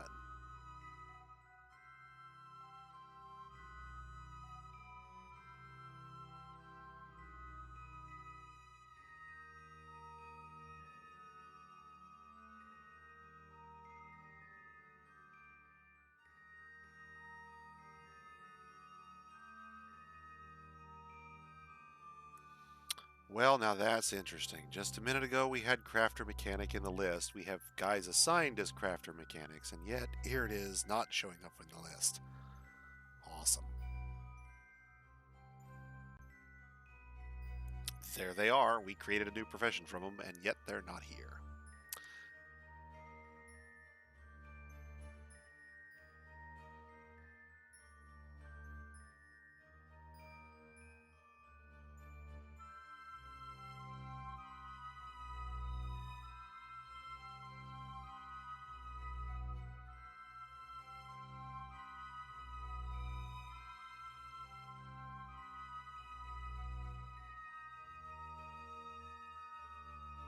Okay, problem solved.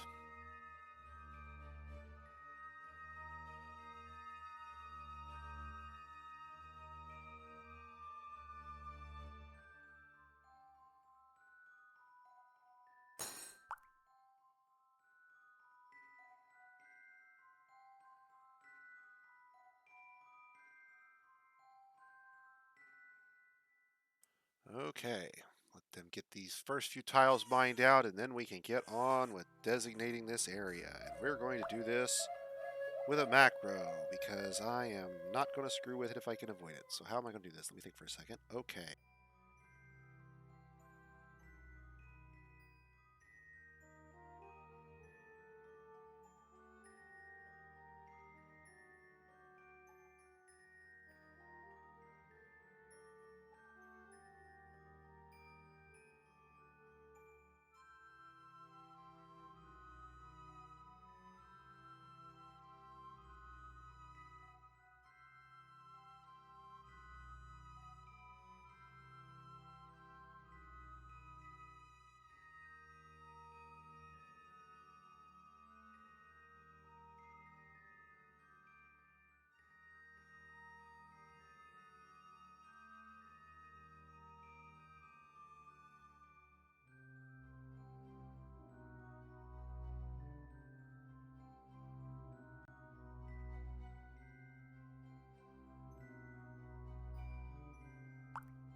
And I'm just going to let them mine out whatever they can get to, wherever they can get to it. And once they've done that, we will simply redesignate a big chunk of this using the macro.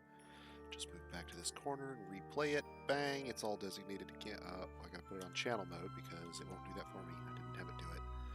Fix that here right now, in fact. So we start recording. We force it to switch to channel mode if it wasn't already. We start our designation. We go all the way over here. We go all the way up there. We end our designation to mark everything for removal. We come back to the original position to reset ourselves on the spot, and we end the macro because that's where it stops. And then we can play that back in a hurry to designate our area.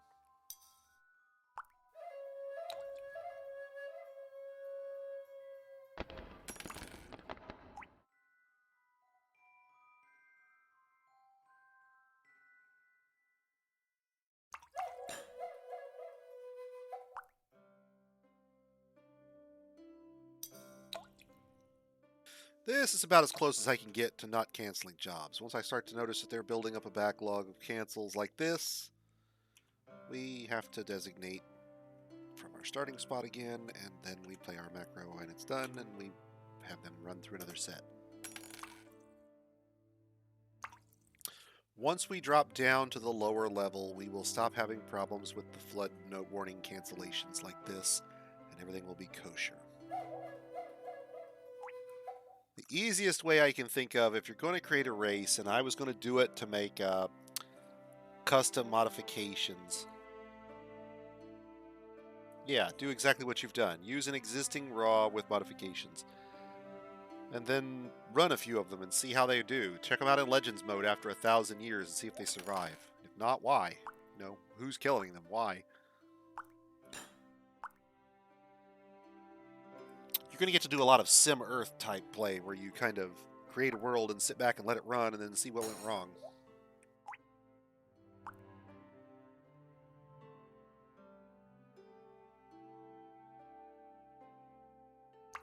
Why do you think I can do this?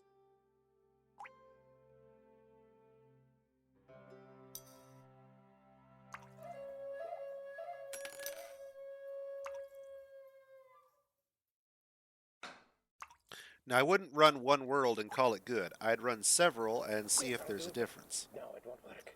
It's possible they just got a good starting setup. They killed the dwarves on day 1 when there was 5 dwarves. They killed the elves on day 2 when there were 10 elves. Then they, locked into an eternal war of attrition with the goblins for the next 1,000 years. World Gen can do some weird stuff. So it's best not to assume that it works the way you expected. No. But if you keep having that same result, then there's something wrong there.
can't do that there.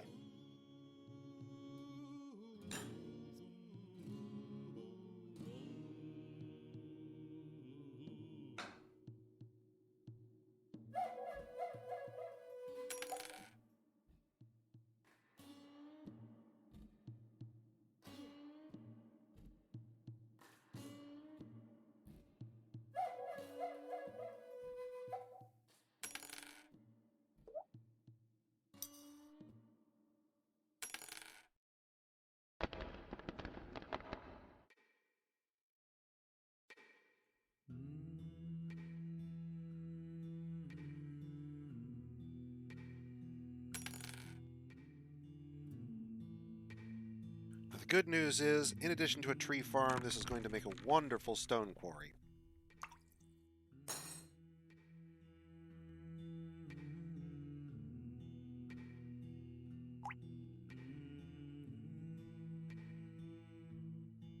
Sir, you can't do that there.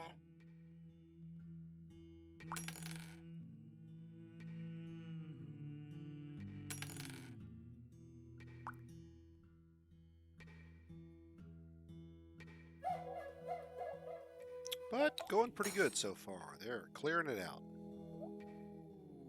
I can't do that there.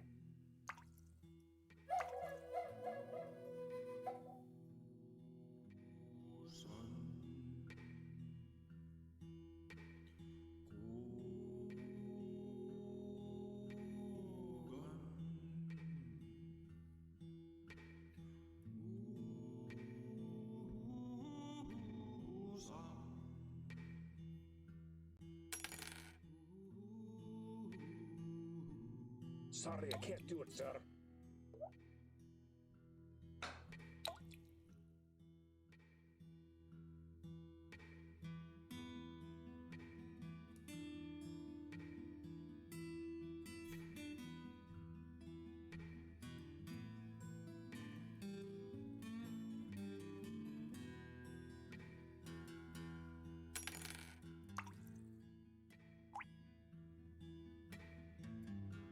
No. I said no.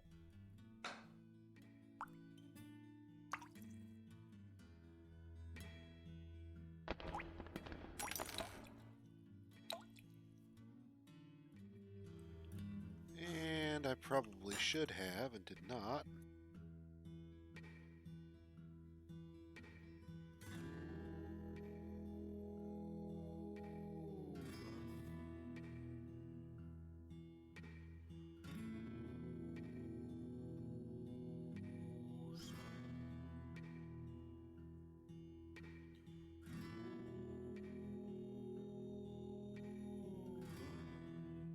Not sure they're going to mature fast enough. This is going to be interesting.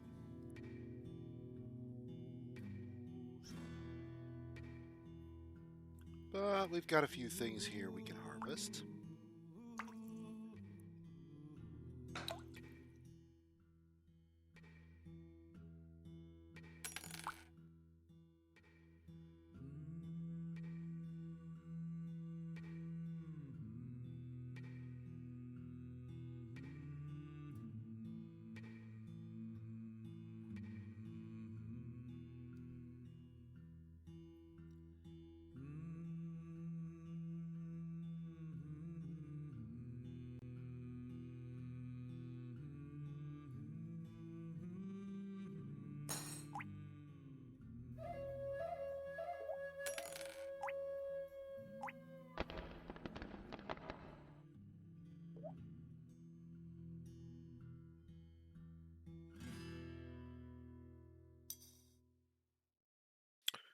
And it looks like we're going to start to get plants brewed again, which is what we need because we're running direly low at the moment. Looks like the next set of plump helmets, is coming off the assembly line, as it were, so looking good there.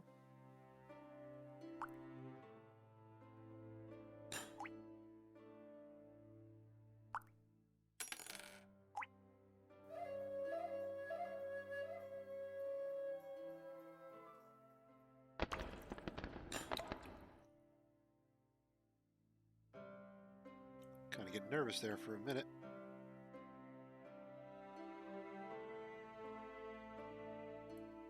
No, I let the cooks get a little too rambunctious with their stockpiling, and so we've got a huge quantity of prepared meals, but they have burned off a large quantity of booze by virtue of either consuming it or cooking it. Don't matter either way, same thing. The problem is just that I left the maximum on the lavish meals too high, and so they have literally been just grinding everything down for meals. We won't starve, but we might actually run out of booze at that point. So prepared meals, I want to say is going to be 517 prepared meals. We do not need food. We're good. But we do need to get some plants actually brewed because we've consumed it all down to nothing basically at this point.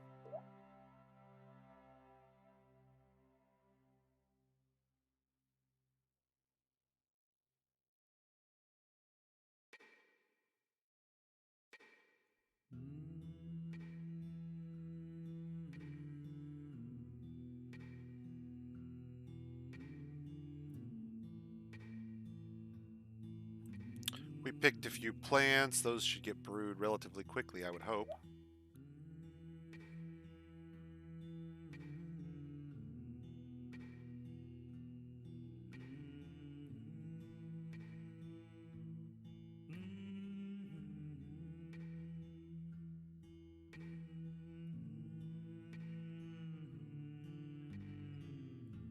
And we'll just queue a 5 brewing job just to make sure they get started on some. While we're waiting on the farm to catch up again. I can't do that there.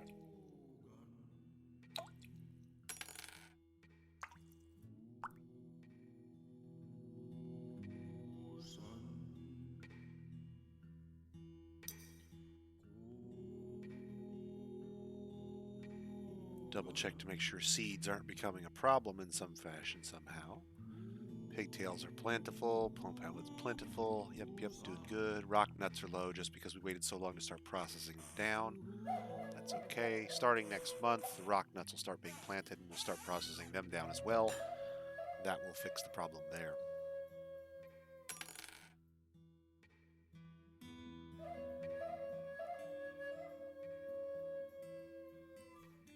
Okay, guys, why are we not brewing here? Come on.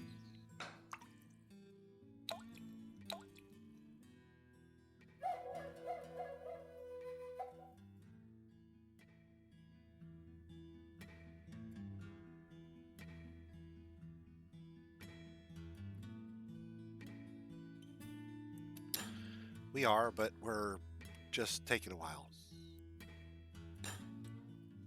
A really long while.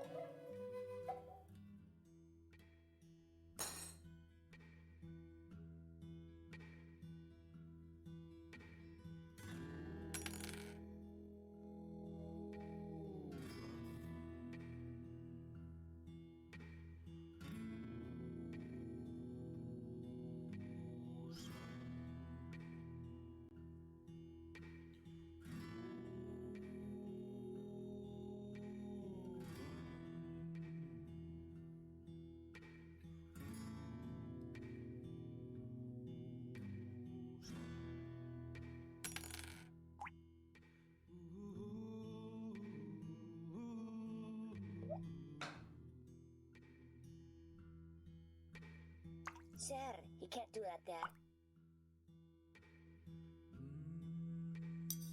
No. There we go, and now the number of drinks is climbing back up like it should. Got to keep your eyeballs out for things that don't look right. When you check the stock screen, you got to double check. Is there drinks? Are there food? Are we, running low on something? Is something going downhill where it was going uphill?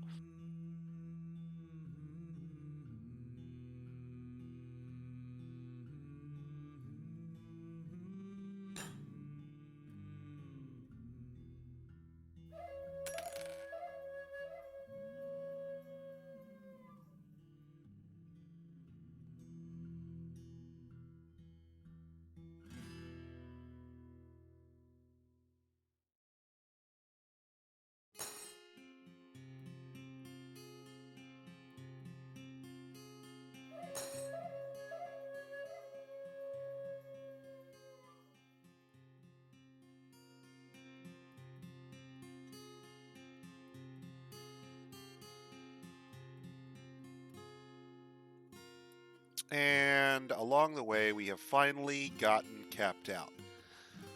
All of our buildings are now temple complexes and grand guild halls and super duper awesome taverns of infinite renown.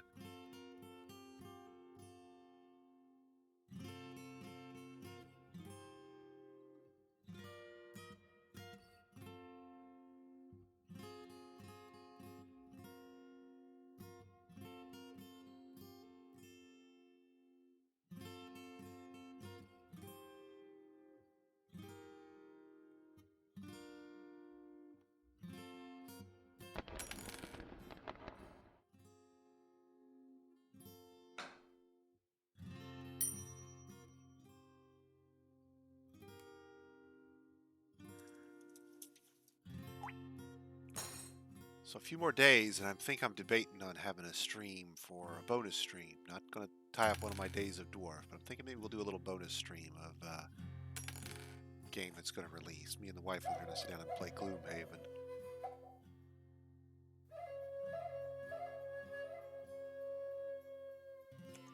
It'll be interesting to see how they've implemented the tabletop into a video game.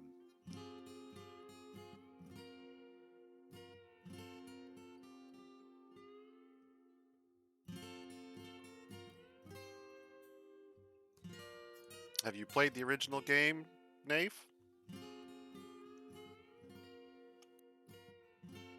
Oh, I can't figure it out. It was almost there. Possession. You there. This workshop's public Forge knowledge. possession. Or glassmaker. Glassmaker. I should be your hands.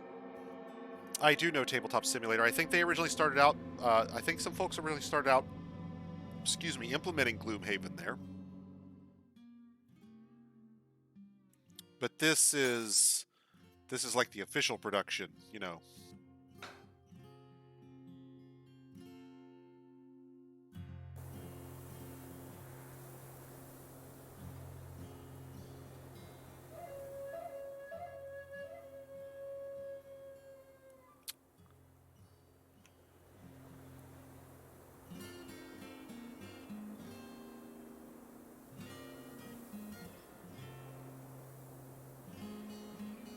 Savotronstiz. Savotronstiz. Savotronstiz.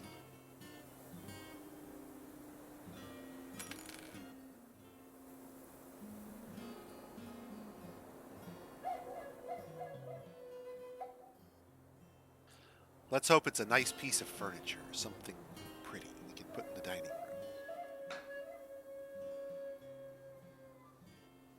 Are you doing this on a very small world, Darren?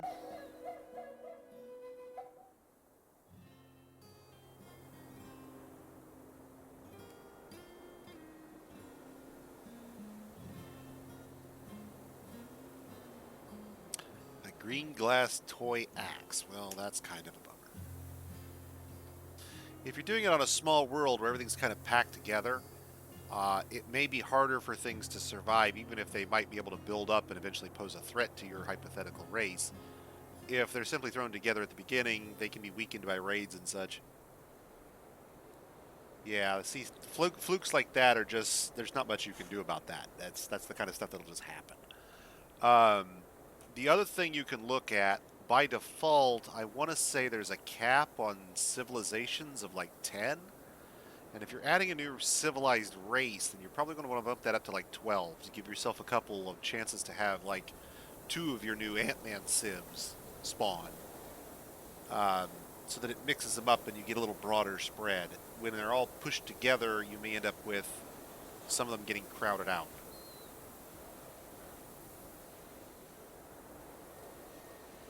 Because it'll start 1 of each, but you won't necessarily have the chance for 2 of each.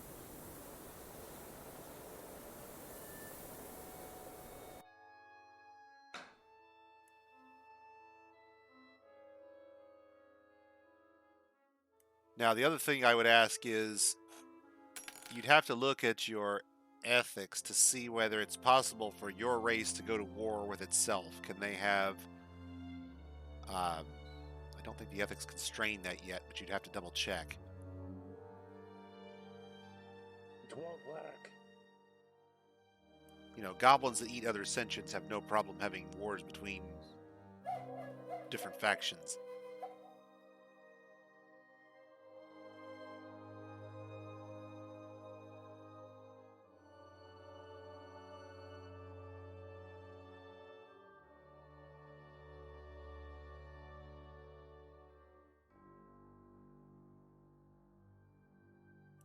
Wow, so we've gotten most of the beds on this floor now, finally. There's a handful down here that still aren't done. But this corner down here is like all these over here are all done, all the beds. Got to go back through and there'll be furniture to unsuspend, but we need to get those beds done first before we worry about anything else. And that's really down to whether we can get somebody to use our new depot or not.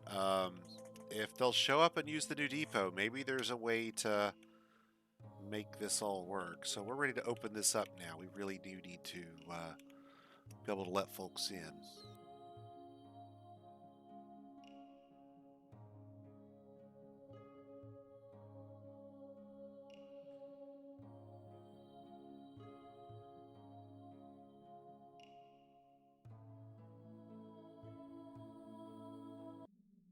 Springtime has come. Yep, I'm working on it. See this dude sleeping in our dining room? That ain't good.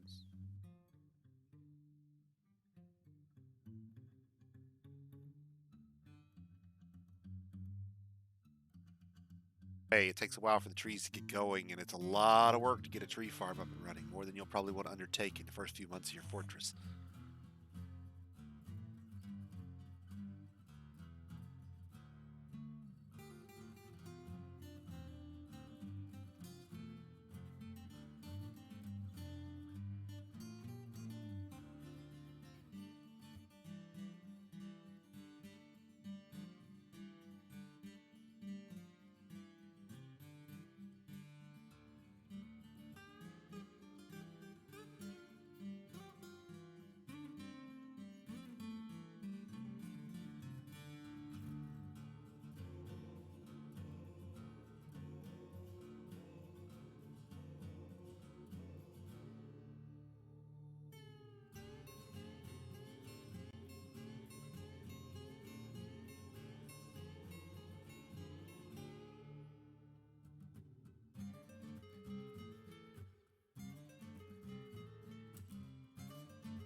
Want to make sure I hook those up correctly. Don't want them backwards.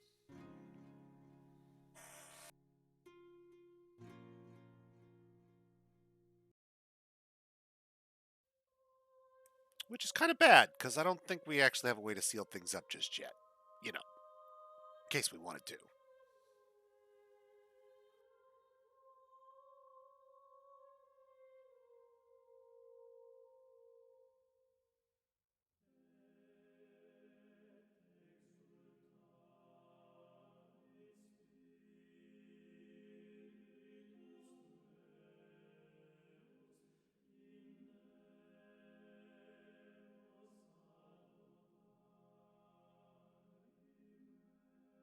Yeah, shit is about to get real ended, I'm thinking. Which is kind of a shame, because this was going well. I just didn't have a chance to link these up because I wasn't paying attention to it. Well, let's see.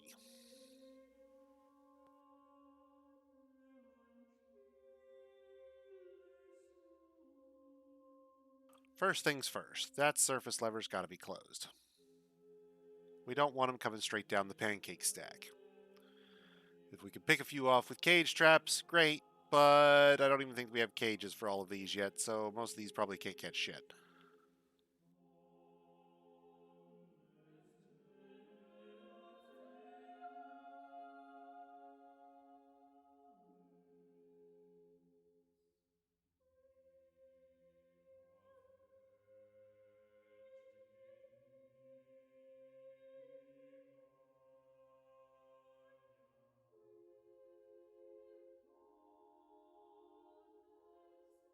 Well, we haven't quite got the bridges hooked up. The mechanics are going to do it, but the siege just arrived, so chances are real good we're going to lose dwarves while they're getting shit linked up.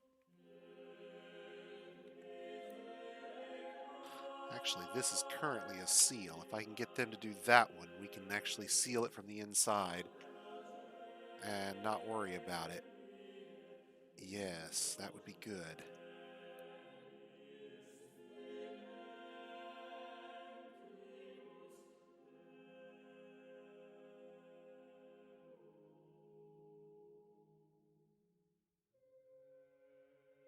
Reality is, they can probably climb over the walls if they really want to.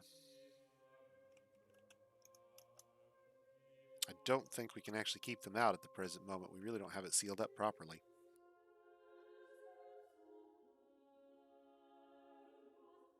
Oh, it's almost assuredly goblins. Give me a second. Our whole freaking southeastern border is goblin central.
Well, it encourages everything, but the reality is that we had everything sealed up, and then I started to make the entrance tunnel, and we just haven't had a chance to put the bridges in yet. I thought, sure, I can go ahead and let them do that because, you know, what's the risk, right? Well, maybe a little bigger than I was counting on.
And now we'll see if we can convince them to get that lever in that room hooked to this bridge quickly.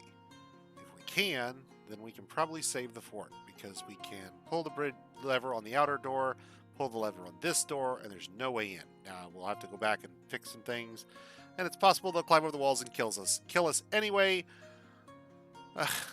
We weren't prepared for this. I forgot about the roof. See? Roof. It's going to be fun. We're probably going to lose lots of dwarves. Like, maybe all of them. We'll see.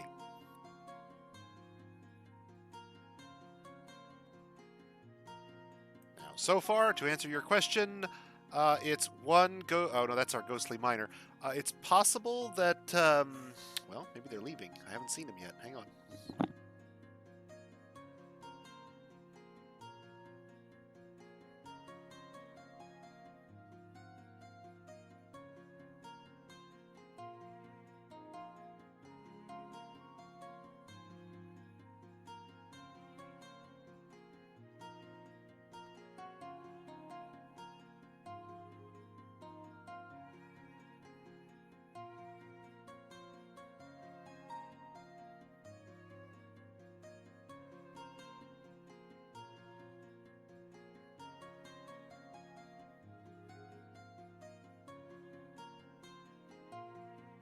Okay, so let's see here. I don't see anything in our others list for the siege, which is interesting. They must not have arrived yet, I guess. Let's get our guys indoors, all of them. That burrow is now active for everybody. It won't work.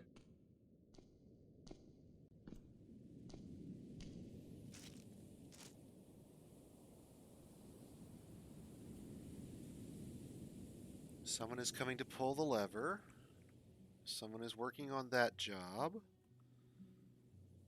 That job is suspended because it's outside. That got done? That got done. Win. Win, win, win. Okay, so... need that job done now. Sorry, I can't do One, it, sir. two. Bang. This door is closed.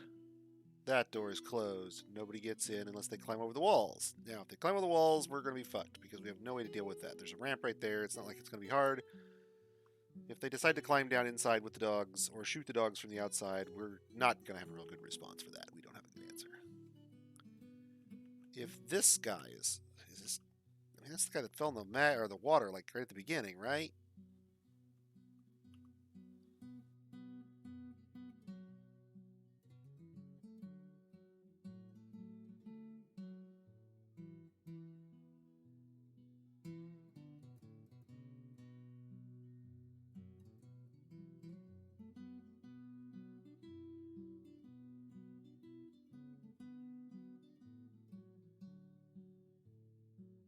We can take care of him, no problem.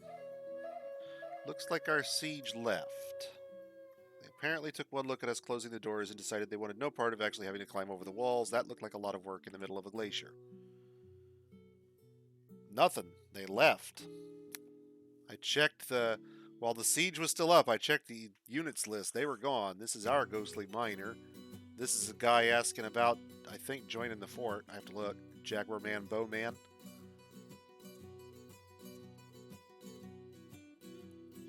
I don't even know what they may have had.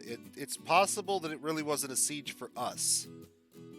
Or that the conditions were such that they looked at their units and looked at what they would fight and decided they needed to rout. But this is gone. They're gone. It would normally say siege here if they were still here, and they aren't, so they turned around and left. It's no big deal. That means we can open the doors, load some cage traps, finish off the ceiling, and we can make this all work. It's beautiful. It's perfect. That's exactly what we needed to have happen. Well, no, what we needed to have happen was for them to actually come on the map, walk all the way over here to where the cage traps were, then decided they had to argue amongst themselves and kill one another to the last man, and die right in front of our entrance so we could loot them. That would be ideal. But they were probably just passing through our territory from their way from point A to point B, happened to cross our fortress, and since they're in our area and they are a hostile force, they are a siege. If you look at the map here, it's like goblins, like in an L shape all the way around us here.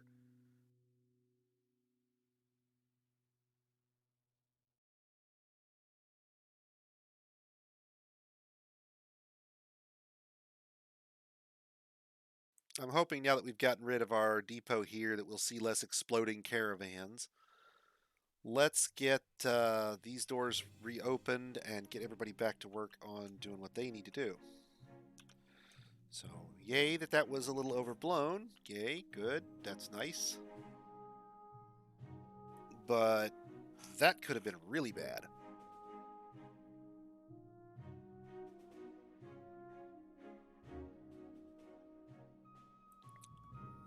Somebody just came through and played a vuvuzela. We all panicked, thought it was a dragon attacking. Straight up pulled a sand people and freaked out, pulled our drawbridges up for nothing.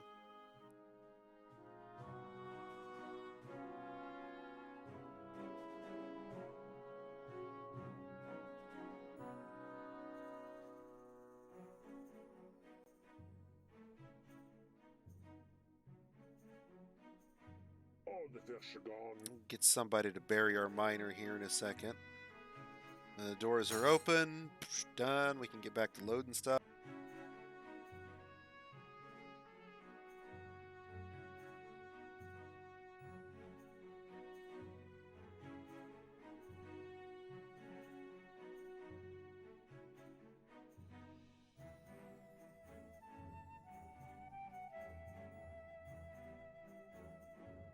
Sorry, just checking. I didn't think they would suspend those jobs, but I wanted to look at them.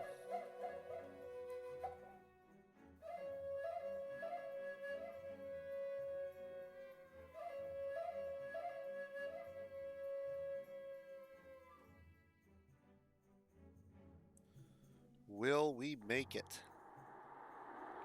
Well, we might, but our ghostly miner won't. He's gone. Maybe that's what frightened that guy once upon a time. It could have been the miner doing that, and I didn't even realize it.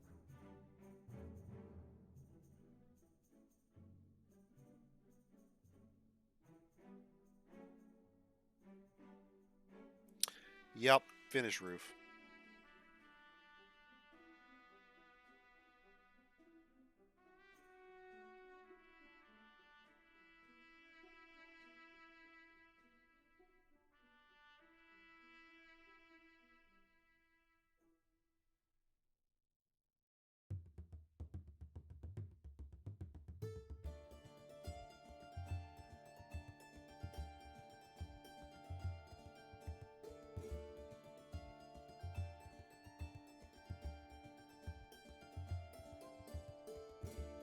Little short on blocks. Need a few more.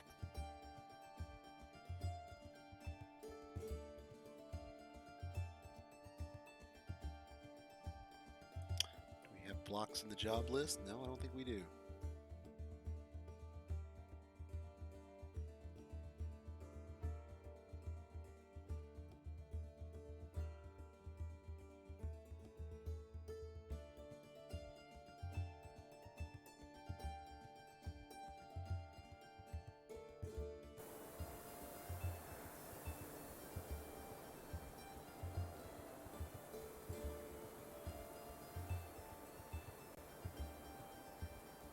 I can't do that there.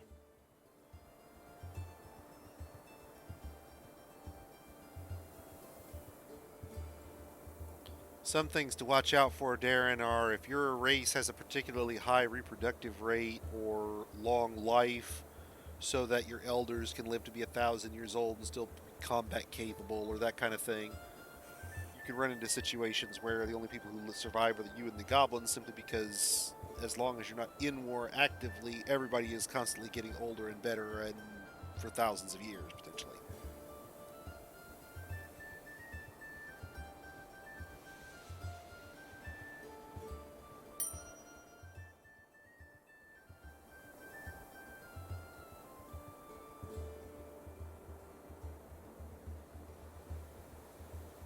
I can't do that there.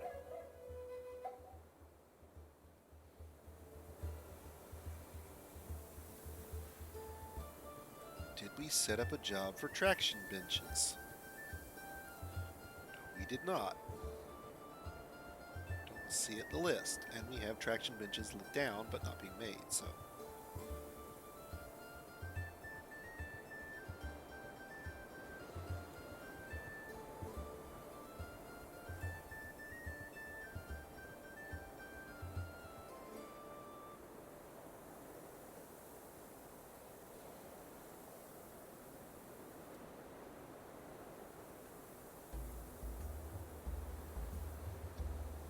As I recall, we had a fair number of gold bars just laying around. I know we made a bunch of coins with some of them.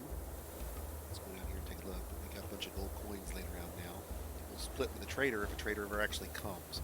The entire purpose of this was to be able to split these up so we could melt them, but if there's no traders coming, they're not useless because we still get a positive return on them, but they're not nearly as valuable.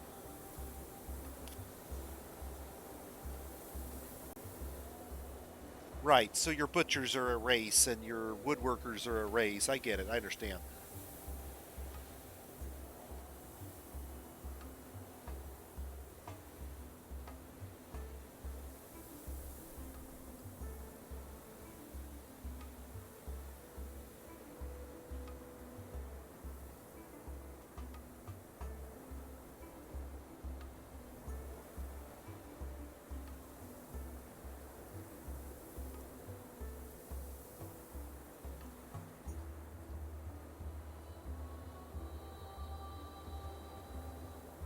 Is it possible for them to cross caste lines on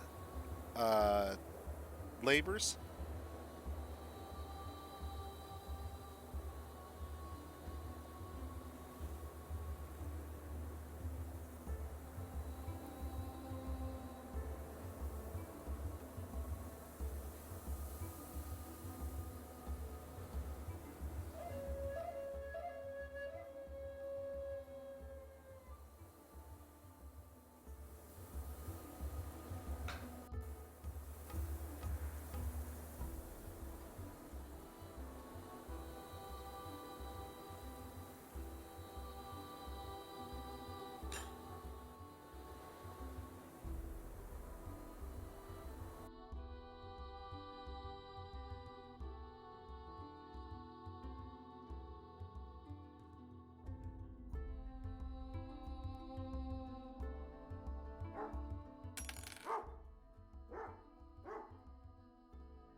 No way.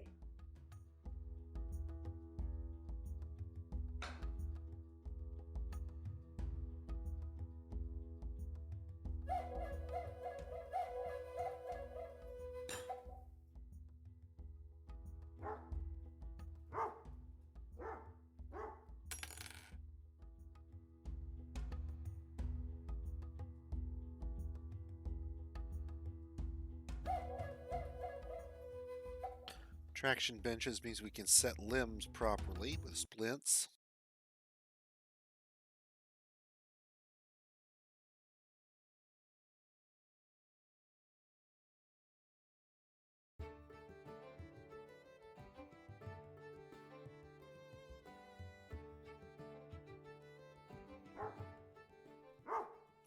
I need to look in on it, but the mining should still be working, I think. Yeah, I need to clear up the last bits.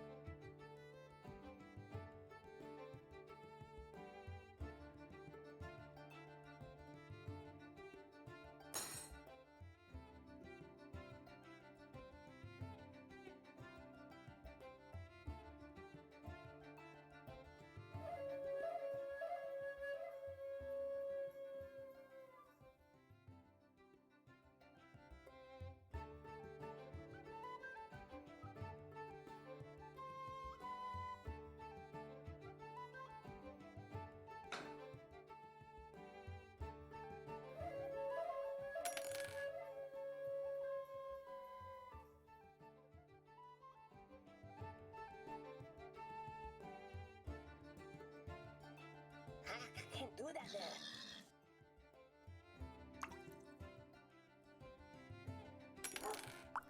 I wouldn't try to ride the line too closely. Given Dwarf Fortress's preference for crazy randomness, even a slight bias towards one end too hard is likely to throw things out of whack more often than you'd expect. We do have, or we should have, or we did have some plants, but I think we brewed them all down, and then I think we cooked the booze into food while we were grinding our food up. I capped out the drinks so that we would not consume all of our plants that way, but I think we ended up doing it the other way because we would use the plants as solid food and then drink the booze or burn the booze up to make meals. The good news is we won't starve. The bad news is we're running a little lower than I'd like on drinks given the population of our fortress. We're not out of the woods, but we're going to recover without a problem. We caught it. Didn't run out completely and then go completely dry for 3 months or something. We noticed we were running low and then turned around and recovered. But we don't produce much cloth in this fortress. The good news is, I think, with the when I looked at it earlier, there was a pile of bins up there. It looks like they brought us a bunch of cloth, and we've started to make some of our own now, finally. And I think we've still got a bunch of silk thread. Food's not really a problem. It looked like it was there, but that's misleading. See, this other category is our food. Yeah, I'm only looking. We've got 700. We've only got 70 dwarves. That's like what? Something like yeah, it's we've got months worth of food, no problem, even without producing any more at this point at all. But drinks is a problem. We've only got about a month's worth of drinks, and that's bad. But the plants will fix that problem. We're just now in the process of harvesting yet another stock of plump helmets. Wine will start to be produced in short order as long as we've got the pots for it and sweet pods. So yeah, we'll be in good short order. It's going to take us a while to recover because we had a giant pile of drinks originally, remember, and we just slowly whittled it down without realizing. And then when we realized, we've got to recover that pile. That's all. Yeah, lavish meals. We're not in any danger. We could have been if I let this go long enough. Running out of drinks makes dwarves very unhappy. That would have been bad.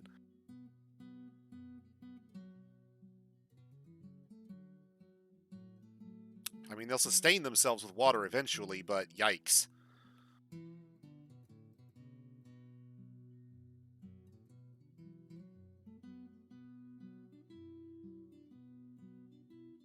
If you had to live in a hole and deal with goblins singing music as called entertainment, you too would want to be drunk all the time.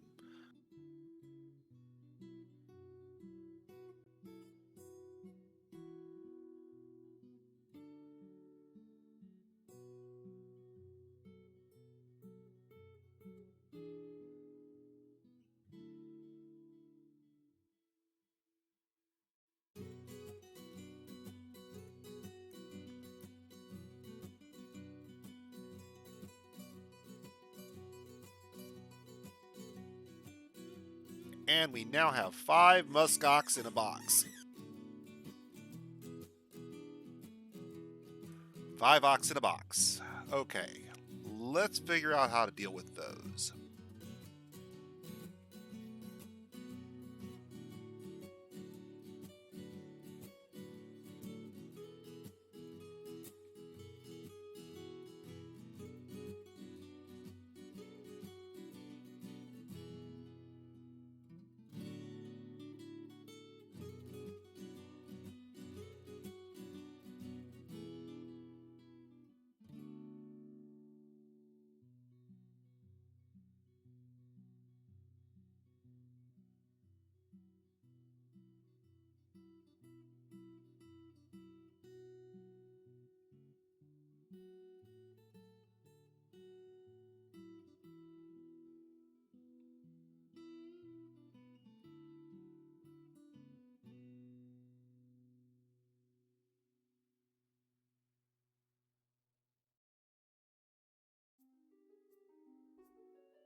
Right. I mean, that's going to be down to what you want to have accomplished, man. What I would be curious about when you're talking about a race that's broken down by castes, say along labor lines, for example, is whether or not an internal breakdown of uh, labor availability becomes a possibility. If the race doesn't self-correct, that is to say, if it's just random assignment on who gets what jobs, it's possible for settlements to just go askew simply because you don't have enough reproduction in a particular. You didn't make enough carpenters this year. You can't make any wood art of objects, or you didn't make enough stone carvers this year. You can't make any trade goods. It strikes me that there's a possibility there for breakdowns simply based on uh, extremes of randomness on who get born into what caste.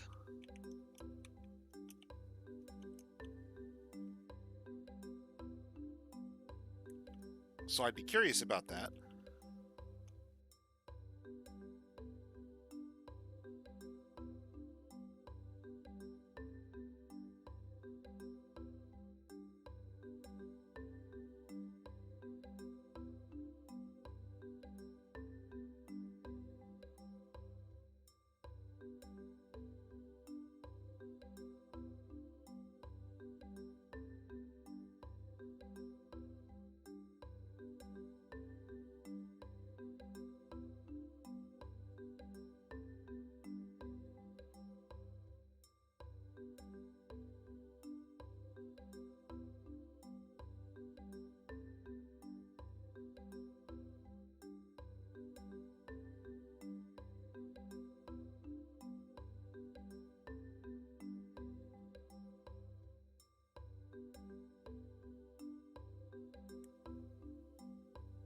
Okay.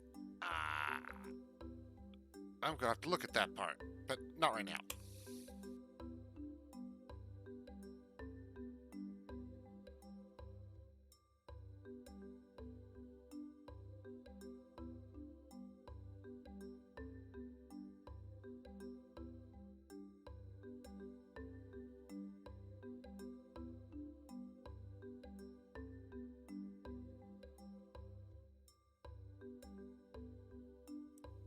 At the moment, I don't have another way in there yet, do I? No. But in a pinch, I could make one. Okay, so we'll let them see if they've got the grates for that. We're going to seal this entrance up with the grates and a migrants. good Can't we labor. pass a law?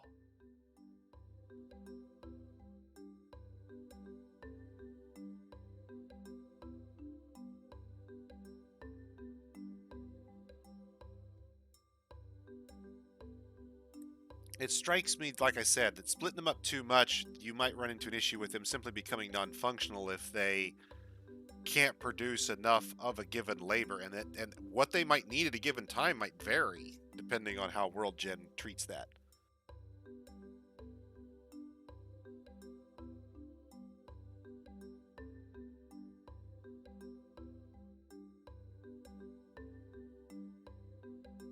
See, at that point, man, you're getting way outside my area. Good luck. Godspeed, sir.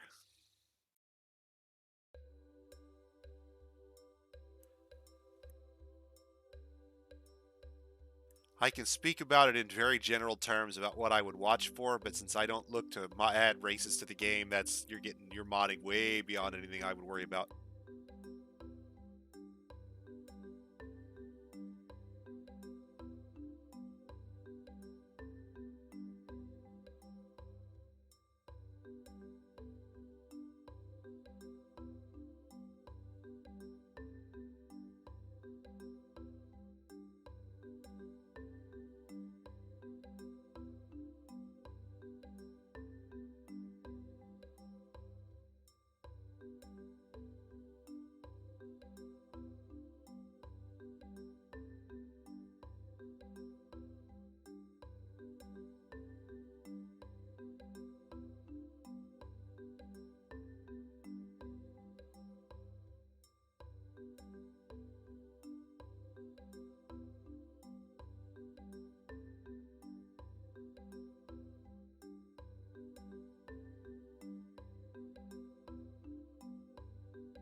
Knife, that's how I kind of run my forts, generally speaking. If I put somebody into the smith cast, as a sense, he's going to be a smith probably for the remainder of that fort, unless something goes drastically wrong, and I'm playing the fort to its end or whatever.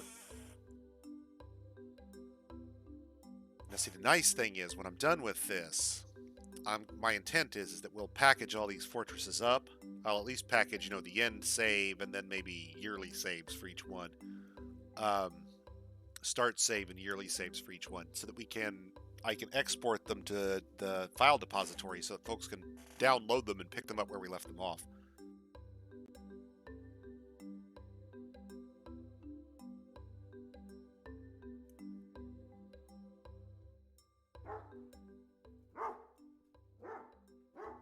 Siphon through Legends mode before I get a chance and tell me what was wrong with that fort that had that loyalty cascade-ish thing happen.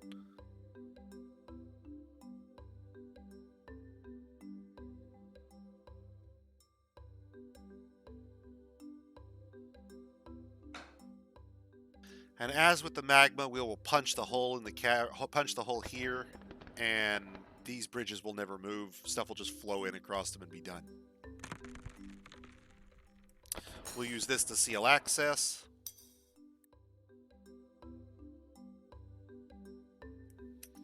Oh, we've got a herbalist guild and an animal caretaker guild.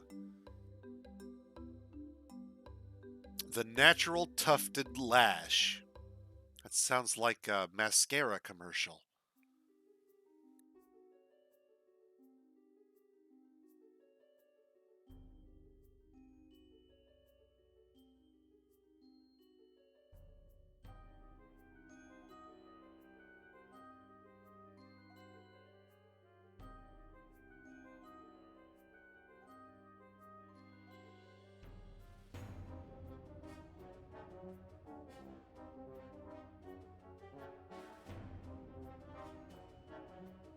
Oh, I got distracted and forgot what it was. Herbalist and animal caretaker.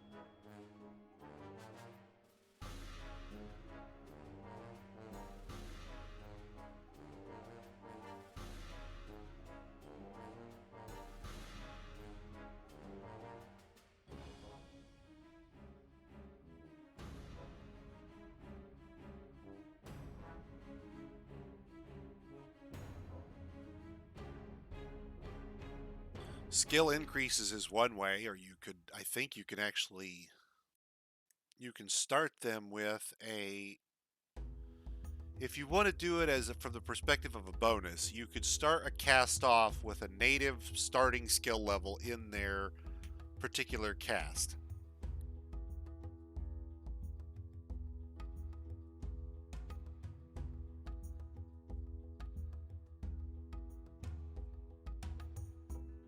Now the catch there, knife, in this case is that I suspect you could rationalize it as you could retrain a cast member, but you might not necessarily be able to retrain a horse the same way. You could start them out with a native skill starting level. So for example, if this is the woodcutter cast, they could start off with like a level of 2 in woodcutting or 5 in woodcutting right out of the gate. Now that means anybody who's specialized in that cast is going to be really good at woodcutting, even if they're later doing something else. They can always go back and they'll just have that starting skill. But they won't have that starting skill if they go with something else. They'll start off at no skill at all, dabbling.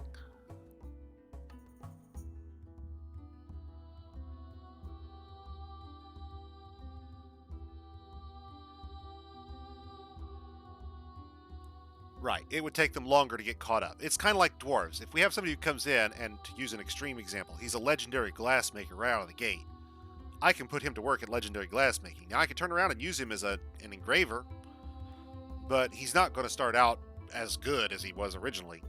So the question is, do you want to handle it from the perspective of a bonus, or I'm not sure if Dwarf Fortress has a skill penalty, but there probably is. You'd have to look in the raws and maybe ask around. That may not be something that's used widely, and it may be something that's, even if it's there, it may not work correctly if Toadie's not using it currently. But a skill penalty would be the other way to do it, where effectively that they have a sort of enforced incompetence to them. You understand? No matter how much they work at it, they're never going to be as good as somebody who was in that cast, even if that person stops working at it for a while and they,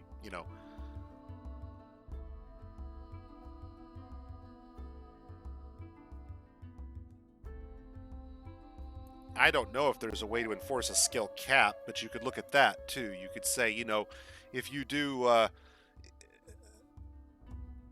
right, you could do it in terms of, skill progression rate, where if it's not your cast, you have to progression rate modify. But the other thing you could look at doing is an absolute hard cap. If it's not your cast, there's a certain, cap on your ability to learn the skill, basically, or your ability to perform it correctly. Your exoskeleton gets in the way. Your eyesight is not properly tuned for that range of color vision. Your antennae are just a hair too long and keep getting smashed by forge mallets. Whatever. My point is that no matter how much you practice at that point, you could effectively, I think, hard cap their skills as well, and say, this cast can go in, this cast can go all the way to legendary +5, but if they're another cast, they may only be able to get it up to 10. Whatever 10 is, great or accomplished, or they'd still be able to do a fairly good job at it, but they wouldn't necessarily be able to be a world-class whatever.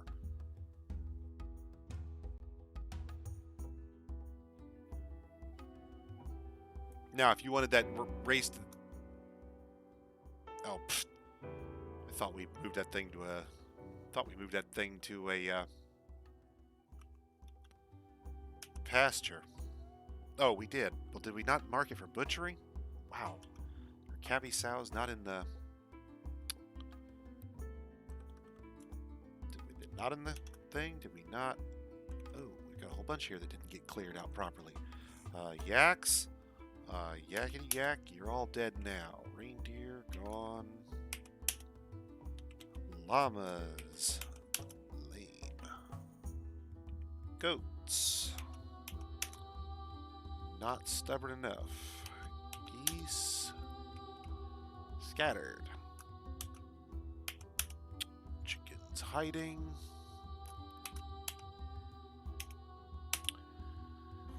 Cavies caved in. Alpacas packed away. There we go.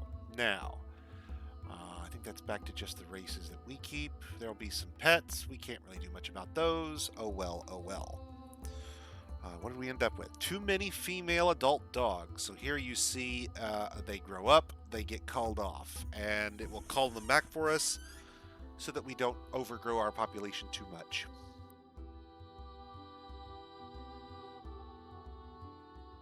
See, and that would be true, I would suspect, for a human, Nafe. We're talking about two groups with relatively comparable ability. No physical restrictions, no...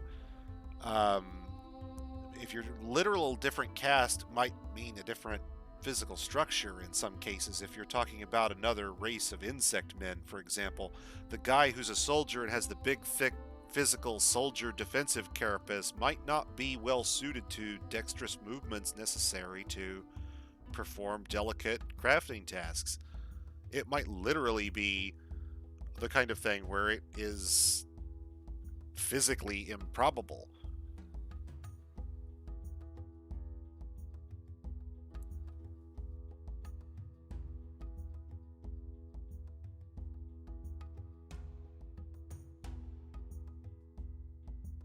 But I don't know how he's got it rigged, so again, we're discussing hypothetical at that point.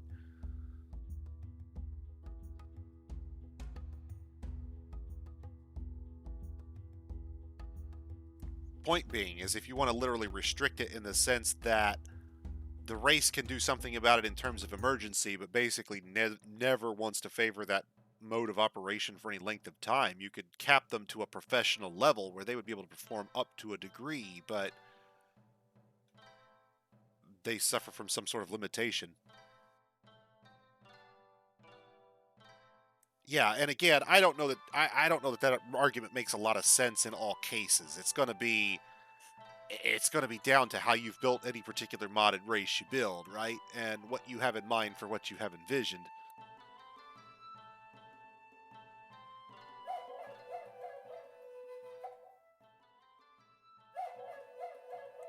So now we're going to crank out a giant pile of meat here, because we are going to butcher off all these dogs and yaks and guinea pigs and things. And that will help with our food, because at that point the plants won't get consumed raw. They'll be eating this and we'll have plenty to brew. And solid food prepared away. No. I said no.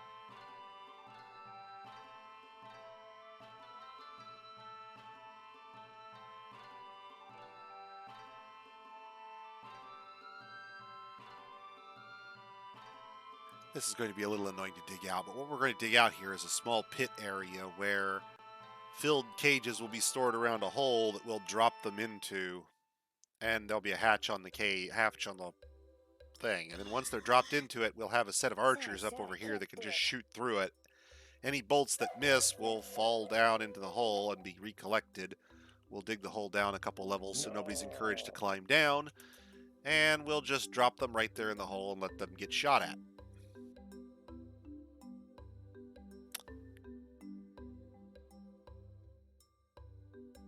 This way we can get our muskox, shoot him, and then deal with him. Now, we will set it up so we have access to this area for picking up the corpses or cleaning it out.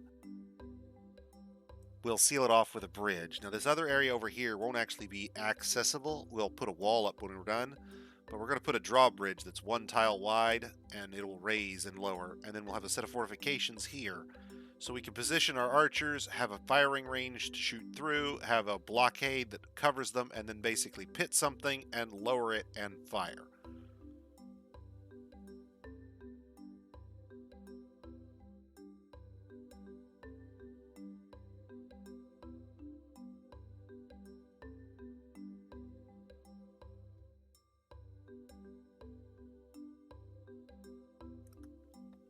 I think, Knife, the better example of the argument I was thinking of earlier might not be insect men casts. I'm trying to extend this particular example, but rather something more like demons. If you were taking something more like the classical hierarchical views of different demons performing different tasks in service to some sort of different, platonic conceptual ideal, then they very well might be literally incompetent at doing the other thing. You're not going to turn to a Balrog and say, "Oh, dude, seduce me." That just doesn't work.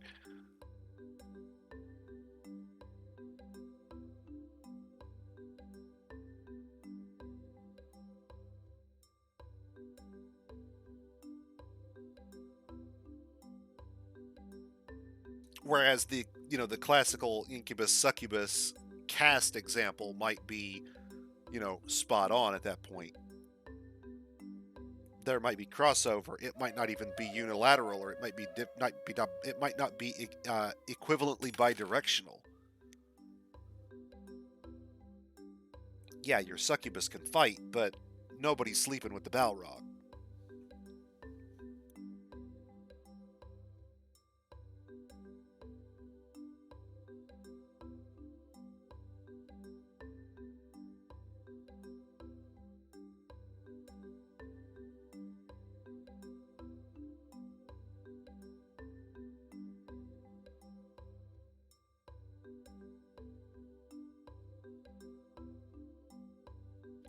No, that won't work.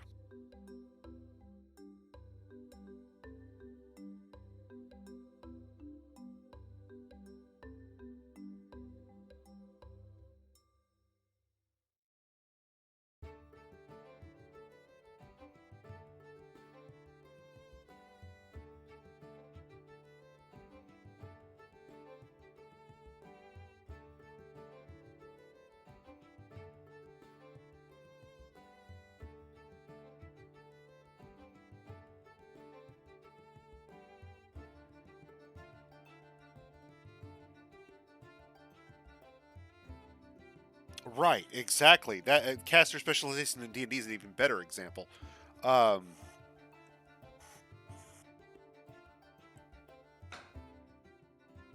It's really down to the effect you're looking to accomplish, of course. I mean, it's not like there's a universal way to do it, and Sir, I hate saying no how to you, you but go no. about it is going to achieve an entirely different effect.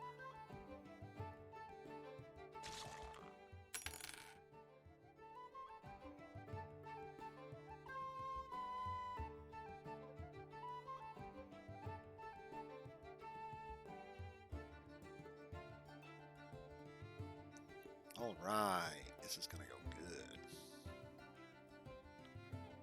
Okay, now let's get rid of. Let's think about this for a second. Our pit is right here. Let's go ahead and right there, so we can get rid of all of this area here. just pit people one at a time. We want to get rid of this section here. Now what we'll do is we'll put a bridge from here out to the column for cleaning off the column. But the bridge will usually be retracted or raised, probably. I think we'll use it as a door. That way we can raise it and lower it. And when it's lowered, we can get out here and clean the column off. When it's raised, it blocks this area in. Now, once the bridge over here is built so that we can raise it and lower it, and it's linked up, then we'll put a wall here so that this blockade is in place, but there's no access to anything from over here. Archers will come in, they'll stand in their firing area, we'll pit something from above onto this column, we'll fire at it. Any bolts that miss can be collected later down below. Eventually they'll hit the target. No, I'm still waiting on the blocks to get made. We're not actually building anything out of blocks on this construction here. I'm just waiting on the masons to get done, basically.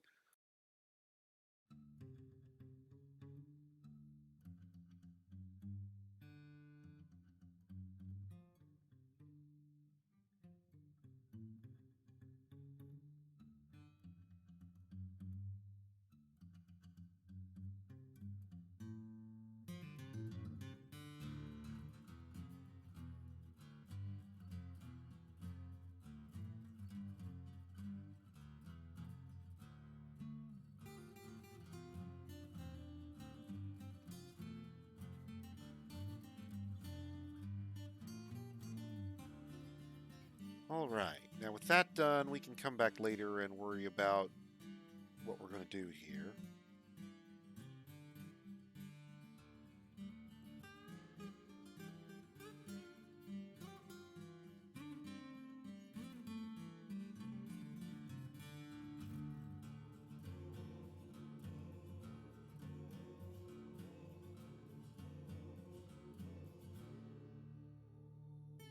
Now the reason I'm putting the corners up on the fortifications, even though we're not planning to use it as fortifications just yet, is that if we come back later and decide to reconstruct this as upper area as a firing range, having these corner fortifications previously constructed makes the whole process a whole lot faster. We don't have to worry about leaving a gap so somebody can get in, build this thing, and then coming back and designating so somebody can build back this thing. No, easier this way. Yes, I'll do it, but... And the worst case is it might restrict some of these jobs along the edges until they get this done, but I think they can still sidestep diagonally here and not have a problem.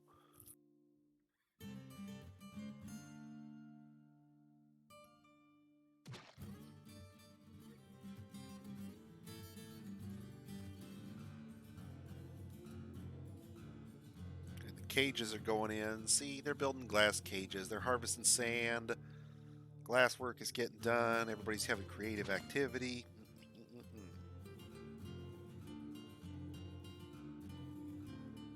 I can't do it. And since these jobs are done in parallel, as long as there's enough blocks actually built, we can do it fairly quickly. Yes, it looks like a Technicolor nightmare, but frankly, we never look at the roof anyway. And there's no homeowners association here to care that we've painted our roof 1,000 different colors.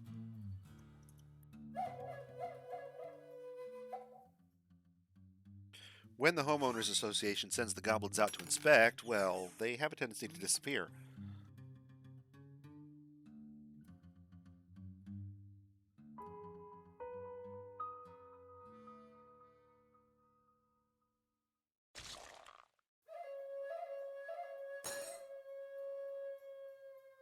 Now, even better, once this is all done, we can simply remove this ramp, and there's no real good access up to the top, and even if there was, there's nothing up there for anybody to actually do, and no reason to go up there, so they shouldn't really bother anything. It's just down to letting these last few blocks get up, and we are good. The seals are up, the cages are going up, it's time to start looking at doing things for weapon traps. By now, we should have a fair number of bars of iron, if we haven't. Yeah, I think we've already done all the coins we asked for a stockpile. 35,000 gold and 15,000 iron and bronze. That sounds like a good stockpile. Keep in mind, each stack of 500 coins represents 1 bar.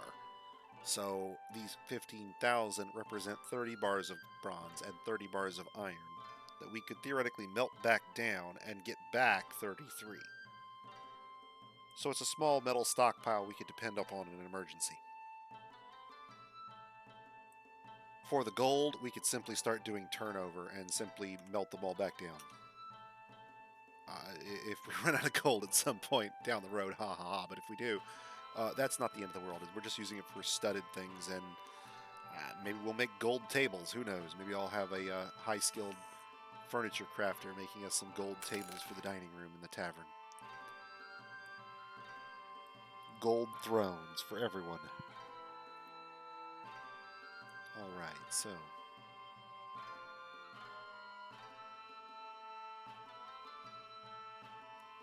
we have not yet. My original goal, you can. We certainly can. Off just the plain stacks. Yes, you can. Yes, we can. But I didn't. What I was looking to do originally was get a huge number of stacks built up, and then I was going to trade them all to the trader, and we were going to do a macro run, basically, a couple hundred times if I could, to get them all broke down to single coins, and then buy them all back based on prepared meals, because we've got the prepared meals for that. I know we do. A few stacks of prepared meals could buy back all of our coins all at once with no problem, because they're not that expensive. And then, when you melt them, our bar count goes off the roof. Just choo to another planet.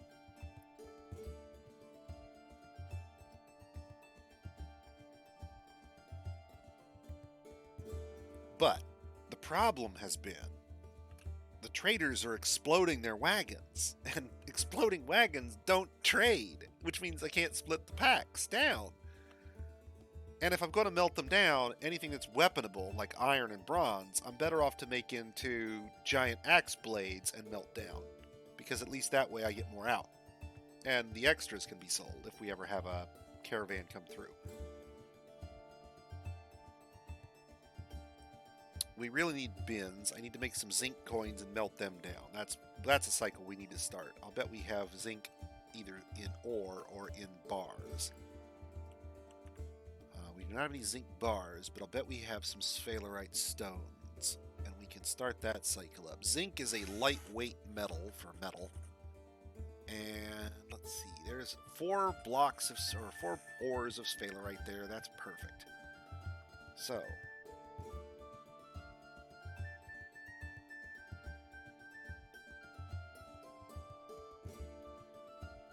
we won't put it on repeat. There's no point. We don't have enough of it.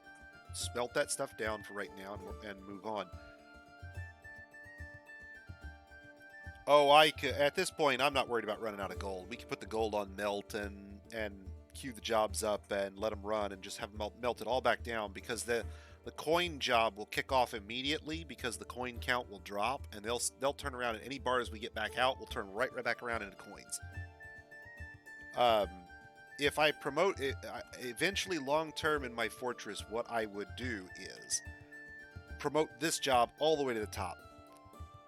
Meaning that every time there's a job that's kicking off, coins get generated. Now, it's true that if you queue the manager up in this fashion, your new jobs are being mixed with coin jobs, and it's possible to deplete your stockpile a little bit. But what I would normally do is any job that used iron would not go down as far as this. So I'd stop my regular iron bar jobs at, you got to have at least 20 bars before you do your 10 bars, and then you'll stop. Meaning there's always 10 at the bottom. And this I would then set to run all the way down to like 5.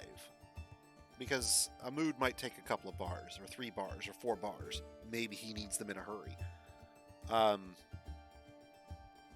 But that cycle of coins would be running so constantly and would need so many coins to actually stop that you'd just pack them away. And that cycle would always basically be running in the background. It'd always be humming, because it runs at the lowest level, in the sense, if you will. If you think of your jobs as a stack, and they have to have a certain amount of required materials to kick off, so they have to be a certain height in the stack before they can run. Yeah, it's cool. I'm thinking it through and out loud for anybody who's not maybe following along. I apologize. But in this case, we'll kick these 4 sphalerite jobs off and get us some zinc bars made. And once that's done, we'll make zinc coins, and we'll just put those on melt and repeat Um, get zinc coins made, and then we'll just, every time they finish a batch, we'll just melt the whole batch back down. And we'll just repeat doing that. We'll gradually build up some zinc bars. Now, if we want to do it right, and we do, we won't use the manager for this initially because the partial bars are locked into the furnace where they are melted. So if you're planning to do this on a cycle long term, it's fine to have everybody melting it down. The occasional partial bar that you're waiting to build up a whole bar on, it takes 10 melts to do it, so maybe it takes a lot of cycles before you get that actual extra bar out of it. But early on, we've got 4 of these, and if we wait for every one of these to build up the extra 1/10 of a bar 10 times, and we spread these 4 melt jobs out over the space of 20 furnaces, it's going to take a long time to actually build up any additional metal.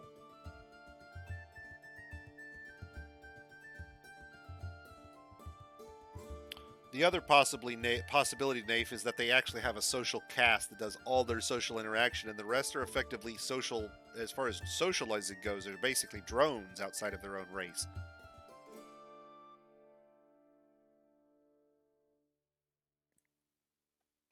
Your workers don't produce novels. Your thinking caste produces novels and talks to other races, but nobody ever talks to the workers. Or, the Morlock Eloy kind of thing, if they were actually one race, right? If they hadn't actually bifurcated at all, you understand?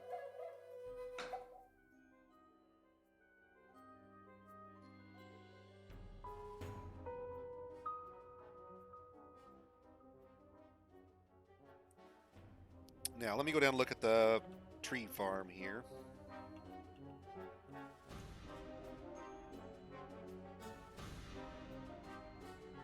Like I said, it really comes down to what you're looking for in terms of what you're trying to build. I mean, at the end of the day, because there's such an element of story generation behind Dwarf Fortress, it's going to...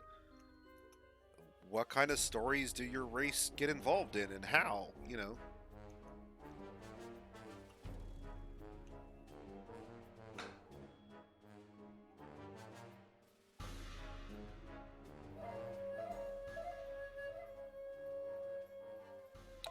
Maybe the casts differ in ethics.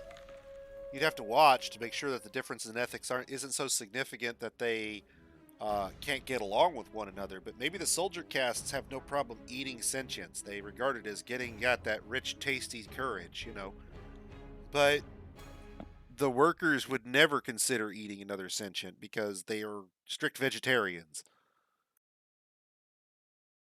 How your race interacts internally, that's going to be wildly variant depending on what you have in mind. You could have theoretically castes that live entirely different lives internally to your structure based on their function.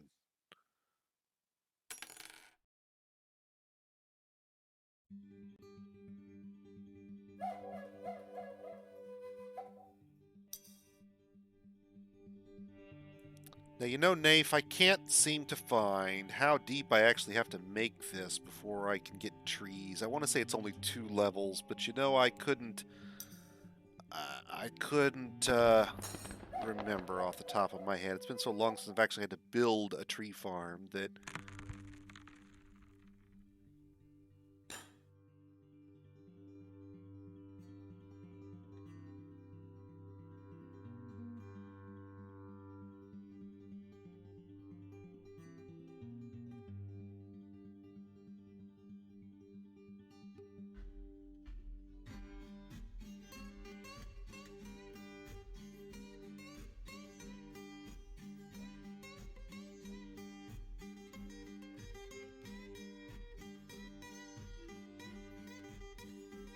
Gotta punch this hole to give these guys a chance to get out here. I think they've sealed themselves in.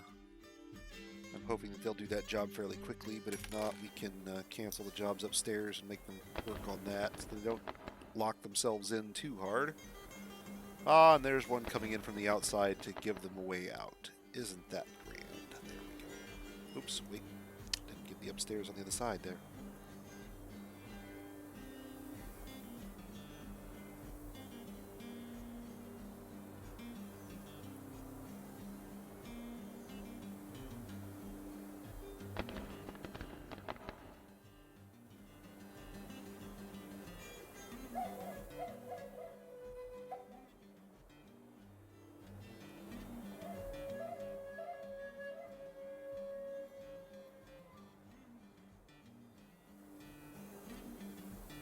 I seem to think it's only 2. I want to say that you can get a little more out of them if you grow them a little taller, but you're not required to.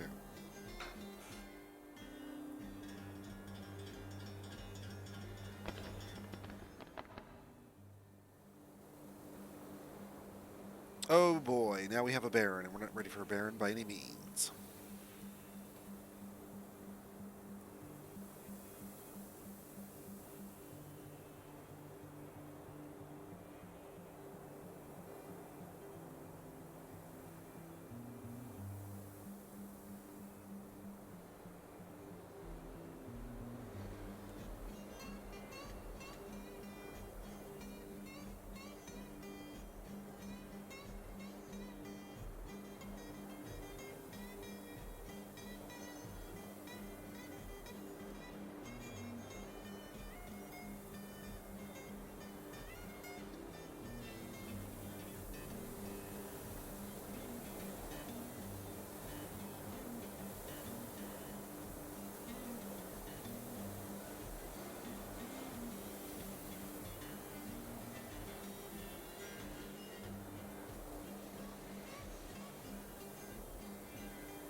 No comment.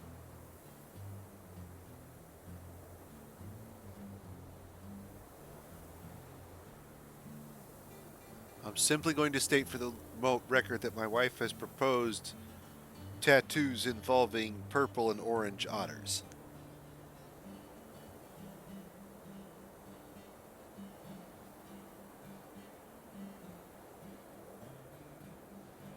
Okay, so now we've got our rooms designated for our Baron, but here's the kicker, boys and girls. We are now at 4 hours for this evening, and 3 hours is really what we're supposed to knock off. So I am going to dump you guys off onto some other poor, unfortunate Dwarf Fortress stream out there. Let's see if we can't find someone to lease you upon.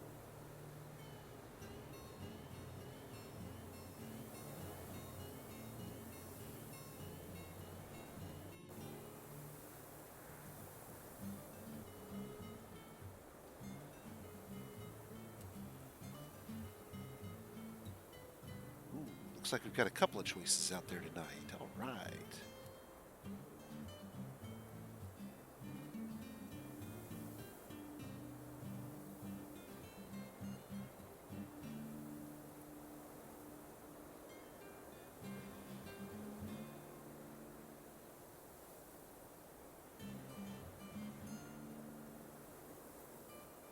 Here we go.